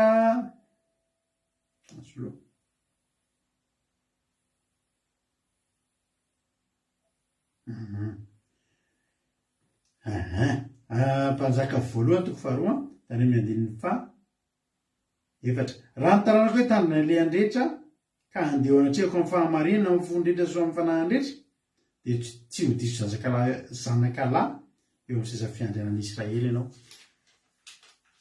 Raha efa nametraka izao Andriamanitra, raha endry ny zanakao, zany hoe nisy condition zany. Raha endry ny zanakao dia tsy diso zanakalahy, nefa naditra ny zanaky Davida. Fa inona ny zavatra nitranga?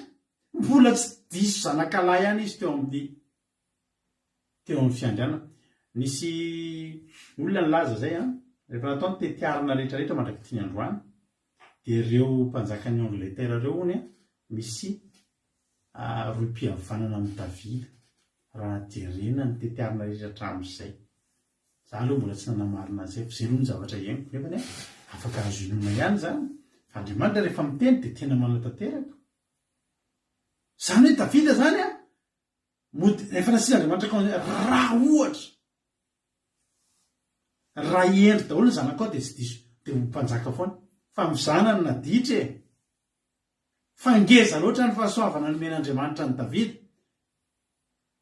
dia voasarona driavana zany ditra ny zanany lahy zany voasarona satria Davida tsy nitaditady an'Andriamanitra fa tena nitady fatratra. Halleloia.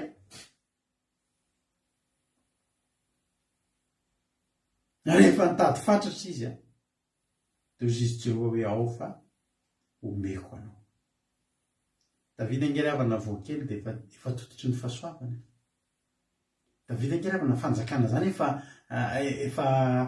Davida efa zatra nazo fahasoavana nomena an'izany fanjakana zany.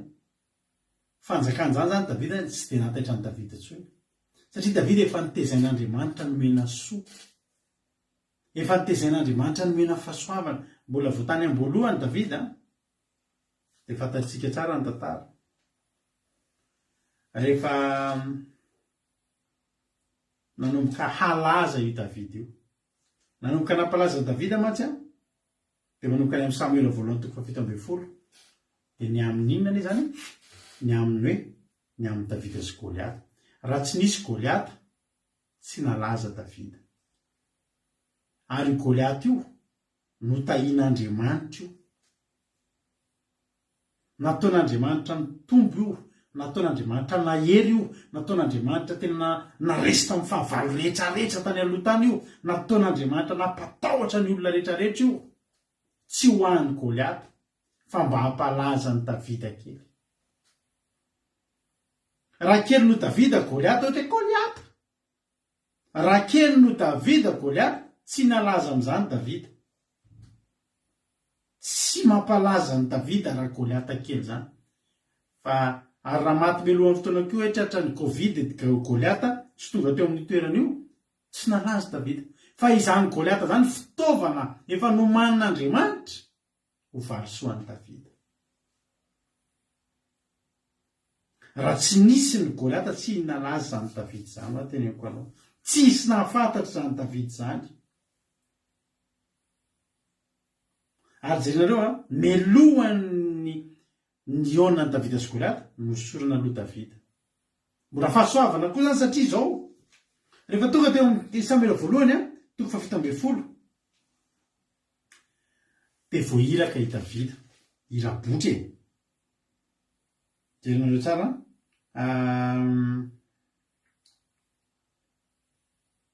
tonga zany Goliata sy ny Filistina niantsy ady. Dia natahotra ny voalazan-tena fa raiky tahotra loatra ny zanak'Israely miaramila rehetra ambany misaoty. Fa izao misy soa. Halleloia. Tadidira tentsika teo Jehova dia mpamaly soa ho an'izay rehetra mazoto mitady azy. I Davida Salamo 7:20 fa fahatena mpitady fatratra an'Andriamanitra. Teny zavatra rehetra izay ataon'Andriamanitra rehefa mamaky an'ity tantara ity efa soa manina Davida. Dia jerenareo any amin'ny 7:20 Samuela voalohany 7:20 Samuela voalohany 17:17 dia zao.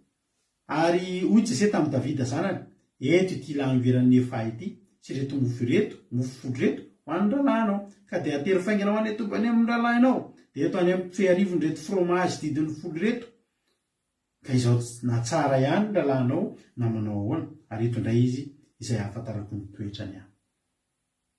Nampitondraina eta mavesatra izy teto.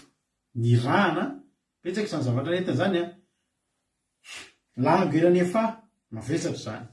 Mofo folo mavesatra zany. Mbola sena mitondra fromage koa ho an'ny tsy ny ralahany any. Piasa bahoaka zany ohatry ny commune urbaine zany ohatry ny azetipa miasa ho anao any Madagasikara misy miasa ho anao ny azetipa tsy haiko na mbola misy le azetipa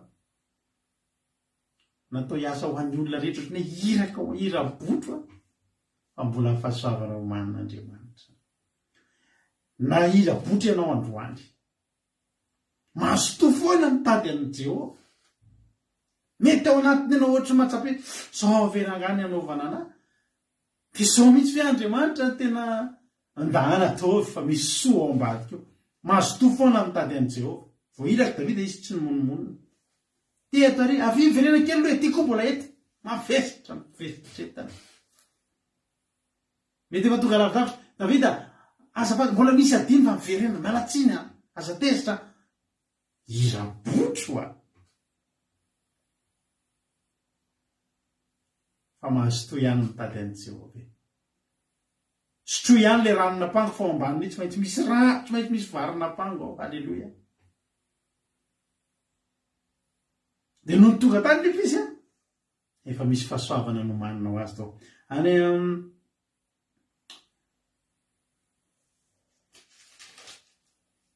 Davida andiny faharoapolo Davida melany entany teo an-tanan'ny mpiambina entana dia niazakazaka nakeny amin'ny laharan'ny miaramila ary tonga nantany amin'izay toetra ny rahalaany ary mbola niasaka taminy izy dia iny tamin'ny niakatra avy tamin'ny laharan'ny Filistina ilay mpiantsiady lehilahy Filistina avy any Gata Goliata ny anarany dia niteny takany teo aloha ka reny Davida halleloia io ny fotoanan'Andriamanitra mahazo foana mitady an'i Jehova fa misy fahasoavana Jehova efa mpamahalo soa hatramin'izay ka ho mandrak'izay zay mpitady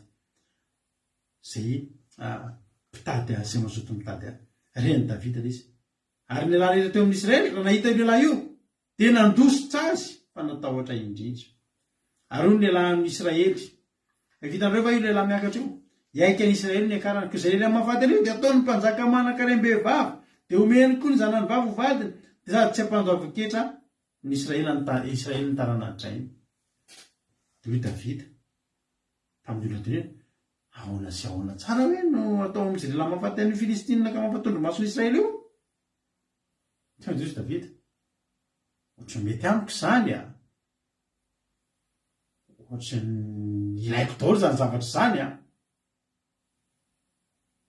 ny tena marina hitanareo io tenin'ny Saoly io koa efa fahasoavana no manin'Andriamanitra ho an'i Davida nasen'Andriamanitra ny teny an'io Saoly no ny fampiretana na lalatanana be mihitsy Saoly fa tsy ho an'ny mpiaramilan'ny Israely na deray tamin'ireo ary misy matanjaka aketo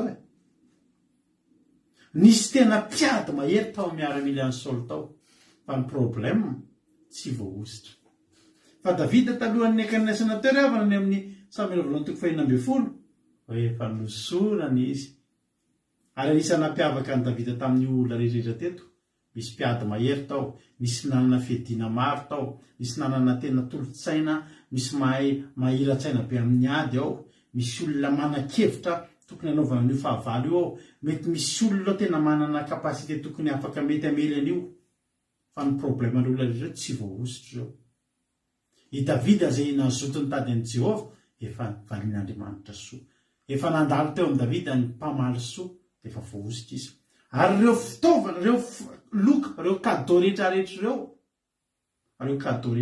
ireo tsy no manina ho an'izy ireo satria ireo olona rehetrarehetra tsy isy mpitady an'i Jehova ireo na dia i Saoly aza Saoly mpanjaka fa tsy mbola nanao ohatran'izany salamo zany Saoly dia mitady fatratra an'i Jehova fa Davida ny teny an'izany mitady anao fatratra mangetahetanao ny fanahiko mila anao ny nofiko ozy Jehova mantsy an'i Saoly ampiakaro ny totona tsy cadeau kelikely tsy prime kelikely avoainy tena izy zany Davida zany ravana tsy mila mitady vady ny vadiny natolotra ho azy i Davida zany tsy nandeha nanao taratasy manokana tany ampitondra fanjakana mba tsy andohetra fa tena sahirana fa tonga dia zao tsy mandohetra Davida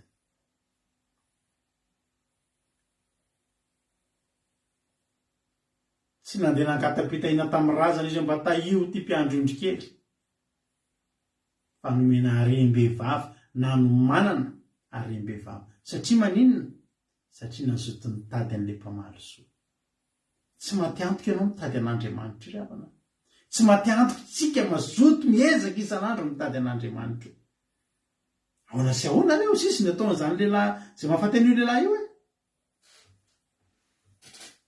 toizy ny olona zao avy alao atao kozy Davida zavatra natokana ho anahy raha ohatra zany hoe misy kiraro tao anatin'io cadeau io dia kiraro efa pointurany Davida mihitsy ohatra le amin'ny Cendrillon iny natsofoka amin'ny kiraro mitovitra miaramila tsisy tafiditra fa le balelaka be reny talo mitovitra pointure 40 le ao anatin'le cadeau zany misy harem-behivavy dia misy kiraro pointure 40 dia ny akanjo M dia tonga dia any Davida efa voavita tao ny akanjo efa le akanjo dia tainona le izy ozy ny olona taim raha XXL nefa naharisany io tsy mety amina tsy mety Davida ny nanomanina an'io satria efa hitany mpamaly soa fa tena mazoto mitady azy. Alleluia. Nomena anazy ny cadeau rehetrarehetra efa nomanina Andriamanitra anjerenareo zany sationany fa zao avy ny zavatra mbola nataon'Andriamanitra ny Davida tao aorianan'izany any amin'ny Samuela faharoa 2:20 amakytsika ary efa naditra izy Davida dia nivoaka tao secret any Davida sy Andriamanitra sy voatery hitan'ny olona zany teny anao ny fahasoavana rehetra raisitsika amin'Andriamanitra io tsy voatery ho fantatry tsy vitatsika mijoro vavolombelona amin'izany satria hoy Davida maro loatra ka tsy voatanisa indreny hamarony sondaisiko taminao Andriamanitra raha tiako ambara ireny indro maro loatra ka tsy voatanisa inatana tsy nafantatra ny zavatra rehetra niraisin'ny Davida tamin'Andriamanitra raha tsy nanao ratsy Davida. Nanao ratsy Davida nangalatra ny vadiny Oria izy nalainy Batseba dia niterahany dia avy eo tonga natana nananatra azy. Samuela faharoa 2:20 andininy fahafito dia hoy natana tamin'ny Davida ianao no izy anao fanoharana ohatra ke zany izy teo dia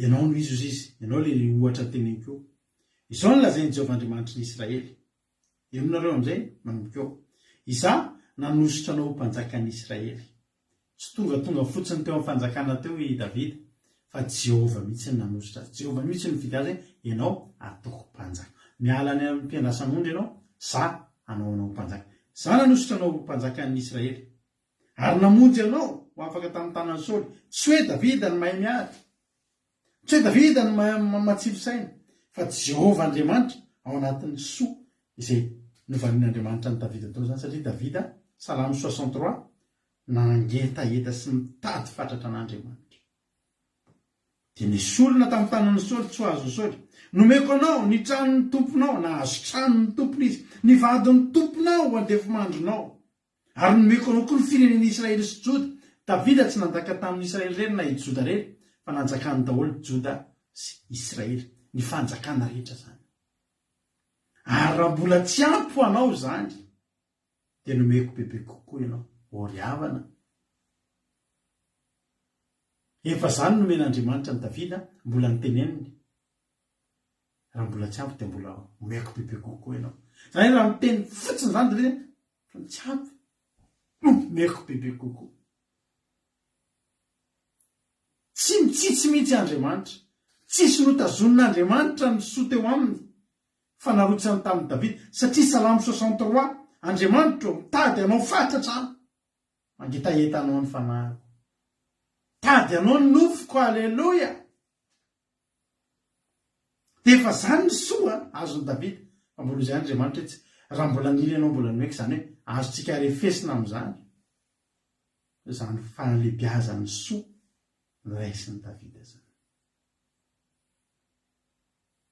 oriavana na tena ditra aza ny zanany mbola nory Davida nitahian'Andriamanitra ozy foana ny ten'Andriamanitra ozy foana Andriamanitra rehefa miresaka amin'ny mpanjaka tany tany noho ny amin'ny Davida mpanompoko noho ny amin'ny Davida rainao sy noho ny amin'ireo mpanjaka ireo nanao tsy nety daholo fa mbola tsaroan'Andriamanitra foana ilay lehilahy nalohatra ny Salamo 63 ndry tady anao fatratra ny foko na ao patoriana aza Davida ao anatin'ny toromasona Davida inona mbola teneniny raha mahatsiaranao eo mpandriko dia mieritreritra anao amin'ny fiambenana matory izy dia mbola mieritreritra n'ilay Andriamanitra iny foana. Alleluia. Tsy voatanisa ny fahasoavana, tsy voatanisa ny fahasoavana izay nomen'Andriamanitra ny Davida. Raha mbola nily ianao dia mbola nomeko. Satria naninona tsotra fotsiny tsy zavatra be dehibe ny tediavina. Tsy zavatra be dehibe. Nitady Andriamanitra tokana, nitady fatratra Andriamanitra tokana izay andry dia tonga dia nisokatra amina. Tsy voatanisa, tsy voatanisa, tsy voatanisa. Raha mbola nila ary ianao dia nomena bebe kokoa.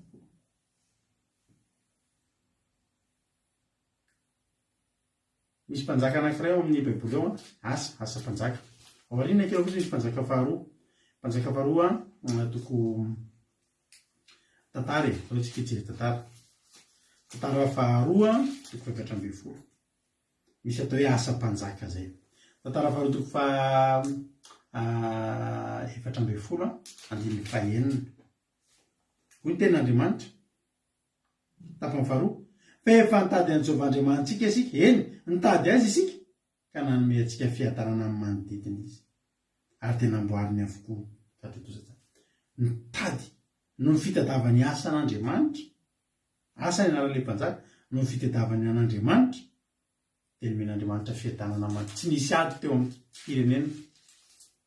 Fahasoavana angeravana zany tsy misy ady zany. Izy mba te hiaina amin'izany hoe fiainana tsy misy ady, lavitry ny ady, fa fiainana misosa, miadana mahafinaritra. Satria nitady an'i Jehovah. Ndao hitady an'Andriamanitra tsika dia ho hitanao izany fiainana mahafinaritra izany.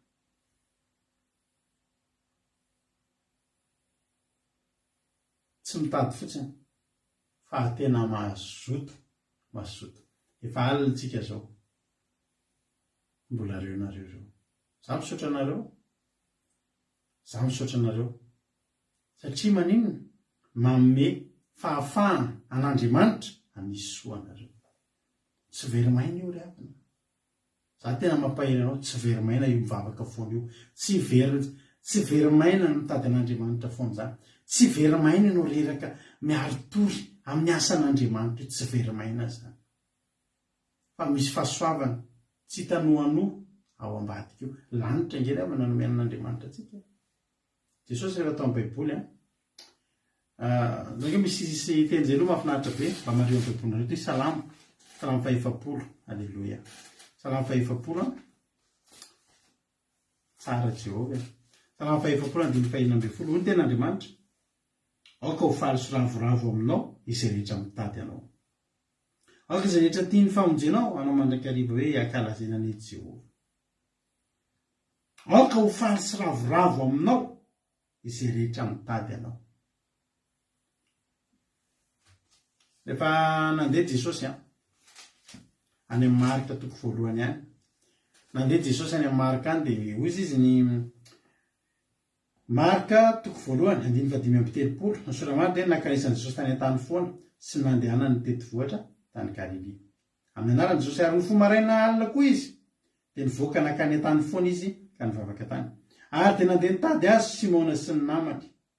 Tanao Jesosy zany lasa fanan'ny Jesosy izy nandeha niala teo amin'ny mpiandry izy dia nandeha nankany an-tany foana. Maraina alina, amin'ny telo maraina, amin'ny 2 maraina.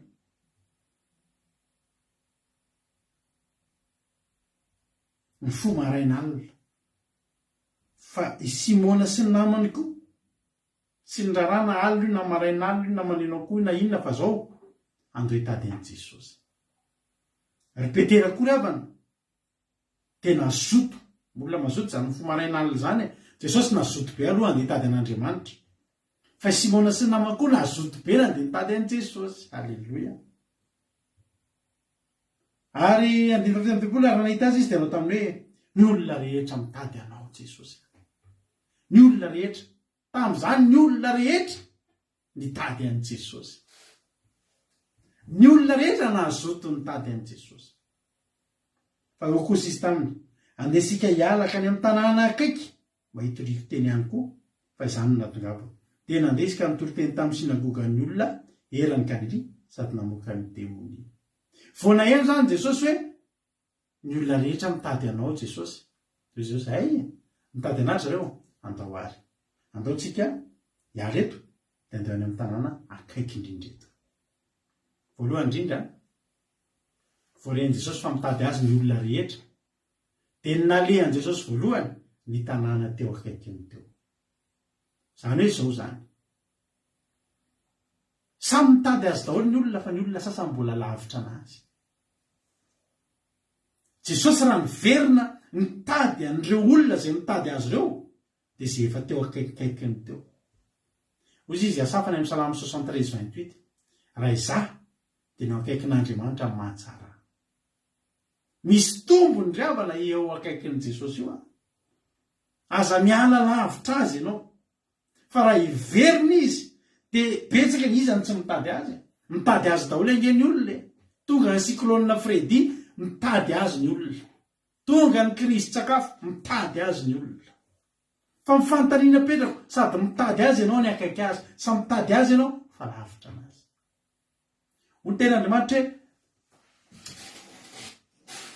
tia amolo ny olona fa fony lavitra. Eo amin'ny molotra akaiky atsika daholo Andriamanitra. Raha mijery ianao Facebook misokatra tsy mahita olona tsy mitady an'Andriamanitra, tsy mahita olona tsy miteny momba an'Andriamanitra. Ny vavany akaiky fa ny fony manalavitra. Ianao androany raha hitady an'Andriamanitra manakekeza azy, aza miala lavitra azy. Fa raha hiverina izy ho an'izay olona mitady azy dia ny eo akaikiny eo ny iverenany voalohany. Ary iny nataony Jesosy tamin'ireo olona ireo? Nomeny fahasoavana ngeza be. Zao amin'ny fahasoavana mitoriany teny. Zany olona hitoriany Jesosy teny zany. Ny olona me mitory teny Jesosy tonga dia sitrana. Ny olona mitory teny Jesosy tonga dia tsy te hamono teny. Ny olona miheno mitory teny Jesosy tonga dia mahita lalakivoana amin'ny problème. Fa ankoatran'izay mitory teny sady namoaka demony. Zany ny te faratapy ny fahasoavana. Voatoritsika tamin'ny herin'ny androany fa tsy nahafoizan'ny Maria Magdalena ny Jesosy intsony dia namahany Maria Magdalena tamin'ny fatotry ny devony sy ny Satana. Hitanao? Vao nitady an'i Jesosy ny olona tsy nisalasala Jesosy na nisy soa. Nitory teny soa mahafaly, nitory tenin'Andriamanitra na amin'ny sakafo na amin'ny mofo sady ny délivrer. Alleluia. Ary ianao mba ahoana misy boky izay famakinay taloha tamin'izay mbola kely misy an'izay teza mihitsy hoe ary ianao mba ahoana. Ho tahiny tompany antsika rehetrarehetra. Ahitana fahasoavana amin'ny teny ianao, ahitana fahasoavana azahoana tombontsoa ngeza be ny fitadiavana an'Andriamanitra. Vonina ve ianao mba hitady an'Andriamanitra androany? Vonina ve ianao mba ho isan'ny olona tena hoe hitady an'Andriamanitra androany ry havana malala? Fa hamaly-soa anao Andriamanitra, hamaly-soa anao Jesosy. Alleluia. Raha ohatra ianao hamaly-soa azy, raha ohatra ianao hitady azy dia efa tsy fanontaniana intsony hoe hamaly-soa azy Andriamanitra sa tsy hamaly-soa. Satria mpamaly soa ho an'izay rehetra mitady azy izy. Ny zavatra ataonao zao dia tsotra ihany, andao hitady azy, andao tena hitady azy fatratra tokoa. Aza dininao le Salamo 63 teo io foana tena tena raha pitsotsika ao anaty commencement dia ho tsariovantsika io Salamo 63 andiny voalohany hoe Jehovah Andriamanitra ianao mitady anao fatratra, mangetaheta anao ny fanahiko, maniry anao ny nofoko eto amin'ny tany maina sy mangetana tsy misy rano. Isika rehetra izay hiditra anaty commencement raha pitso ataontsika time iorapitso hoe tena hitady an'andriamanitra fatratra isika ho tonga anaty commencement tsika rehetra amina fo mangetaeta an'andriamanitra dia ho hitanao ny fahasoavana zay efa homanin'andriamanitra efa misy zavatra homanin'andriamanitra anao andao ho domontsika amin'ny fitediavana azy fatratra andao ho domontsika amin'ny etaeta fatratra ny fanahintsika faniritsika faniriny nofontsika an'andriamanitra izany hotany tompony antsika tsy mahatsirairay azy minao fa voarainao ny afatra minao fa namperanao ny tenin'andriamanitra zay ndresitsika androany andesika anao hira anankiray nitiry ty dia sady mbola tsy hitanareo anaty youtube izy ty tsy hitanareo naiza naiza fa misy olona zay nanao demande mitany dia zay ozy izy pire évangélika mba manana hiry zay zay mba azoka rehefa aminao ve ozy izy dia alevaso isika moa dia betsaka teto ny hira mbola mety tsy dia nisy nahita nafantatra fa nomboka tamin'ny 2018 sika rehefa nao zao fantarana zao dia anisany mba ataontsika foana matetika alefantsika reny hira mbola tsisy mpahafantatry reny mihitsy ny azy satria rehefa zavatra tsara azo amezana voninahitran'andriamanitra dia ataontsika andeha ataontsika tete mbola natarazo za ina titran'le hira dia mbola tsy namaly anay izy fa ninao an'ila fotsiny dia tiako be le hira dia tiako zarena amintsika re tarika afatra no anaran'le tarika afatra anarany dia ezahantsika ho asiana toniny izy tony efa orinao avenge notsika le izy sady ambaranantsika ny fotoanandroany dia alohan'ny dirantsika mivavaka dia andolontsika anao antira anankiray ty ho voninahitran'andriamanitra mahereza daholo tainy jesosy tsika rehetrarehetra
Come on,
Alleluia. Misaotranao zay Jesosy ny amin'ity fotoanany ity. Arak'izany izy zany tokoa Andriamanitra dia tena hifikitra aminao tokoa zay. Ary tena hifikitra tanteraka amin'ny fanomponanao Andriamanitra. Fantatray tokoa Jehovah Andriamanitra fa ao ambadiky ny fitadiavana anao Andriamanitra dia tsy maintsy misy ny fahasoavana. Tsy maintsy misy ny soa izay avalinao ho an'izay rehetra mitady anao Andriamanitra. Mangataka aminao Jesosy amin'ity androany ity hoe ampianaro izahay. Ampianaro itianao. Ampianaro ay-akatoanao. Ampianaro ay amin'ny voninahitranao. Ampianaro hitady anao fatratra. Mahafantatray Andriamanitra fa tena hoe raha mazoto mitady anao zay Andriamanitra dia fahasoavana ngezabeny ao ambadika izany. Satria mpamaro soa zay rehetra mitady anao ianao tokoa Andriamanitra. Ndretzay Jehovah Andriamanitra mbola hitady anao. Hianatra n'izany hoe hitady anao fatratra. Fa ny endry Davida sady teo ambava ny tao ampony. Izany hoe hitady anao zany. Zay Jehovah ampianaro an'izany a. Mameo anay zany toe-po mitady anao fatratra zany. Zany toe-po manana etaeta anao zany ny fanahy. Manily anao ny nofinay. Tsy misy intsony hoe anohatra ny ara-nofinay zahay, fa na ny nofinay na ny fanahinay dia mitady anao fatratra Andriamanitra. Ampianaro izahay. Fa mba te handray an'izany fahasoavana efa omanina hatry ny ela. Ho andry Davida, ho andry Abrahama, ho andry Isaka, ho andry Jakoba Jehovah. Sy ireo rehetra izay nifikitra taminao. Ireo rehetra nifikitra taminao Jesosy tena azo fahasoavana. Ireo mpianatra, ireo vahoaka rehetra, ry Maria Magdalena, ireo rehetrarehetra izay nifikitra tena azo fahasoavana avy taminao. Misaotra Jehovah. Misaotra ny amin'ny fitiavanao Andriamanitra. Midera sy mankalaza manome voninahitra anaranao zay. Fa tsara ianao. Tsara ianao an'izay rehetra mitady anao Andriamanitra. Fa io mihitsy izay mba hoe hatramin'ny alina ao anatin'ny alina mangina na teo ambony fandrina izay mbola tsiaro anao foana Jehovah tahaka ny Davida. Fa tsapanay loatra ny fahalehibiazana zany hoe soa omenao izay rehetra mitady anao zany. Voninahitra ny eo anao. Manomboka eto Jehovah Andriamanitra. Ao anatin'izao andro sabata izao dia hitady anao fatratra izay. Ao anaty commencement napitsy hitady anao fatratra izay. Tena hoe hatramin'izao anio izao mangetaeta anao ny fanahinay. Tena manily anao ny nofinay Andriamanitra. Te hitady anao sady izay. Zao sady izay dia tena mangetaeta. Tena te hitady anao anatin'ny vavaka fandolianao. Matoky an'i Jehovah Andriamanitra reto olona rehetrarehetra izay tonga eto. Izay tena hoe mavita mafoy toromaso. Mety misy mavita mafony asa mandrarà hitady anao. Ary eo ianao Jehovah Andriamanitra izay ho ajainay amin'ity andro sabata ity. Maro ireo izay nifidy. Niafoina dia niasany azy. Fa nanapa-kevitra ny hanaja anao Andriamanitra. Nanapa-kevitra ny hitady anao Andriamanitra. Valoy soa zany olona zany Jehovah. Valoy soa. Valoy soa fa mitady anao fatratra. Dia raha aza saotra ho anao Andriamanitra. Voninahitra hatramin'ny aja sy ny saotra sy ny dera rehetra ho anao. Hatramin'izay dia mandrakizay. Betsaka ny tsy voalazako teto Andriamanitra. Fa matoka fa na tsy nisy ninina nangatanay ary eto. Mihoatra lavitra noho izany azonao atao amin'ny fiainanay Jehovah Andriamanitra. Satria tsara ianao. Lehibe ianao, voninahitra ny eo anao. Hatramin'izay dia mandrakizay. Dia voa sisa tana faritra amin'ny rano tsy afaka hitsaingoka na dia litera ray tamin'izay nafafi teto azy androany. Fa ny vona fafy dia amoavy zato eny avokoa amin'ny anara-maherin' Jesosy Kristy tompon'ny sabata. Misaotra Jesosy malalo. Halleluia. Amen. ivavakantsika ho amin'ny firenena andao ampandrotsika nanavavitsika soameva ivavaka ho amin'ny firenena amin'izao fotoana zao teny tompo nanavavy soameva anao ny fitenena Taim Jesús pasera daim dulu kemana kavi zena menat sen pembaharan Jesús mereka mfava kati. Yara kai fava kati. Yang mata pemalsu yo pande mata sarangin dengan dancer. Mikira tim sotronosa remalalo. Meno tumbnand meno fnena. Meno tuana. Nandren ken non andai filasan sarano yo pande mata remalalo. Makatinja ka makatena. Kanon udah kaini. Ny toroteny izay nafafy ny pastera teo Jeovandriamanitra nafafy ny ravavy teo Jeovandriamanitra makadilika Jeovandriamanitra fa ho fanafody ireny Jeovandriamanitra ary mampahery izay malemy anasitana izay marary Jeovandriamanitra raha eo ary anome fedana-po fedana-tsaina amin'ny tsirairay hafa re malalao tsy izay Jeovandriamanitra fotoana eo anatinao raha misy nety nataonay fanaraka amin'ny sitraponao re malalao mamelana ikaika mamindrafo aminay tsirairay avy reto anao Jeovandriamanitra isatokantrano. Mamindrafo Jeovandriamanitra fa tsotanao raha fona izay Jeovandriamanitra io. Sohatra mideranao izay Jeovandriamanitra ilay mpamalisoa. Ilaina isan'andro anao Jeovandriamanitra. Ilaina isan'andro anao Jesosy Kristy Tompandriamanitra velona. Oka ivavaka isan'andro ny fitariavana. Satria maty antoka isika. Enga ny mba ay amalitsikia isika. Fa tsy anao fanaraka izao tontolo izao. Tsy ho kivy izay anompo anao Andriamanitra. Tsy ho kivy izay Jesosy malala ho anaraka anao. Amin'ony lalanay mandrakariva mandrakizay mandrapahajenao amin'ny roan'ny lanitra Jesosy malala. Izay rehetra matoky anao Jeovandriamanitra dia hitanao. Izay rehetra atoky anao Jeovandriamanitra raha eo dia azo fahasoavana avy aminao tomporay malala io. Anaminao ny herinay Jesosy malala io. Ampiozy amin'izay rehetra ataonay Jeovandriamanitra na mifanompoananao asa Jeovandriamanitra mila hery avy aminao Jesosy Kristy tompamonjy. Anao tahaka ny Davida izay Jesosy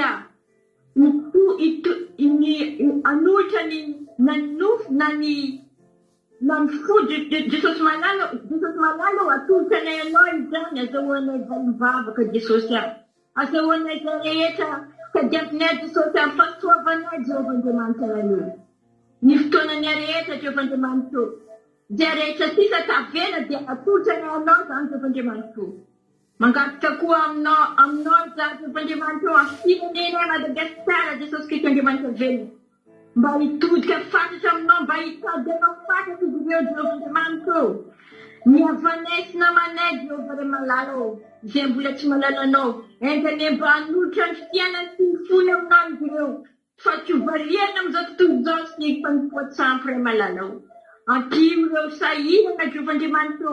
Indrindra tamin'ny cyclone tompo ray malala. Ampaherety izy ireny Jeovandriamanitra. Ampio izy ireny. Mba tsy anaonao foana Jeovandriamanitra fa anompo anao hitady anao mandrakizay satria anaminao ny fahasoavana raha mitady anao tompo ray malala. Dia sy lazo anao Jeovandriamanitra ray tsara indrindra. Fa ho anay kosa ny voninahitra. Ho anao ireo ny voninahitra Jeovandriamanitra fa ho anay kosa ny famonjena, ny fahasoavana ary fitahena sy ny vahimbavaka. Misaotra Jeovandriamanitra tompony sabato mankasitrika mankatena ray malala amin'ny anaran'i Jesosy tompony sabato retaka zavatra zany. Alleluia, amen. Alleluia, mankasitraka indrindra nanavavy soametsika tanatin'izay vavaka matsiro mamy izay. Dia tahiny tompo raha navavy soameva Jesosy manakary fahasoavana ny maro fitianao dia mitombosa dia mitombo fahasoavana dia mahereza hatrany an-trany. Misaotratsika koa na hatrany an-trany farany tapitra eto fandarantsika. Raha mbola sy tingany amin'ny ranon'andro Jesosy ka tahiny tompo samy velonay soa matsara indretsika dia raha pitso maraintsika dia efa eo neto miarabanao natratra an'izao andro sabata masina izao raha mbola tsy nanandro ianao ka tsy nizaha dia manasanao andao hoe ary hitandrina sabata aminay raha mipitso. Dia vitanao koa ny soa valin'Andriamanitra ho anao ambadika izany. Manomboka amin'ny sivy maraintsika raha pitso dia efa hiaraka amin'ny rahalahy Jonatana sy rahalahy Tojo afa-tsy ary-mainina amin'ny fandarana commencement kira sy famotinana ny toriteny. Alleluia.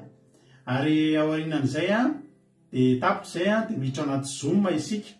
Raha misy aminareo mba maniry te hiaraka aminay anatin'izany hoe mitandrina sabata ao anaty commencement zany arak'ilay toriteny teo hitady an'Andriamanitra fantatritsika raha pitso amin'ny etaetany atongavantsika ao dia vitanao mba handramoka izao hoe ohatran'ny ahoana izany manao commencement miaraka aminay dia manomboka amin'ny folo sasany amin'ny 1 iny a lancena ny zoom amin'ny folo sasany a mifampiarahaba eo daholo tsika dia manomboka ny commencement amin'ny 1 amin'ny 1 sy efany eo raha mba mangetan'izany eo dia mandefa 5 amiko dia omeko anao ny lien rapitso a lien na zoom tapitra ny commencement sy ny sekoly sabata hoe raha amin'ny ankizy anaty zoom amin'ny rola sasany a manomboka ny fotoana mampionina amin'ny fitarihana fotoana dia timbiasa koa ao anatin'ny toriteny zay ny fotoanantsika rapitso tahiny tompo daholo ny mahereza mandravatonga an'izany nefa ny aki radio dia mandeha foana aki radio point radio 12345.com andramboka aki radio point radio 12345.com zay ny azonany radio atsika aki radio point radio 12345.com mandeha andro amanalina misy totensaky ny adiny telo amin'ny ray amin'ny efatra ny fito amin'ny folo marina amin'ny ray amin'ny efatra ny fito ariva na izany zay toerana misy anao dia mandeha foana io radio io a mianofinaritra rapitso indray a tahiny tompo daholo a dia mahereza isika tsirairay avy a ho an'i Jesosy sy ny voninahitra. Halleluja. Amen.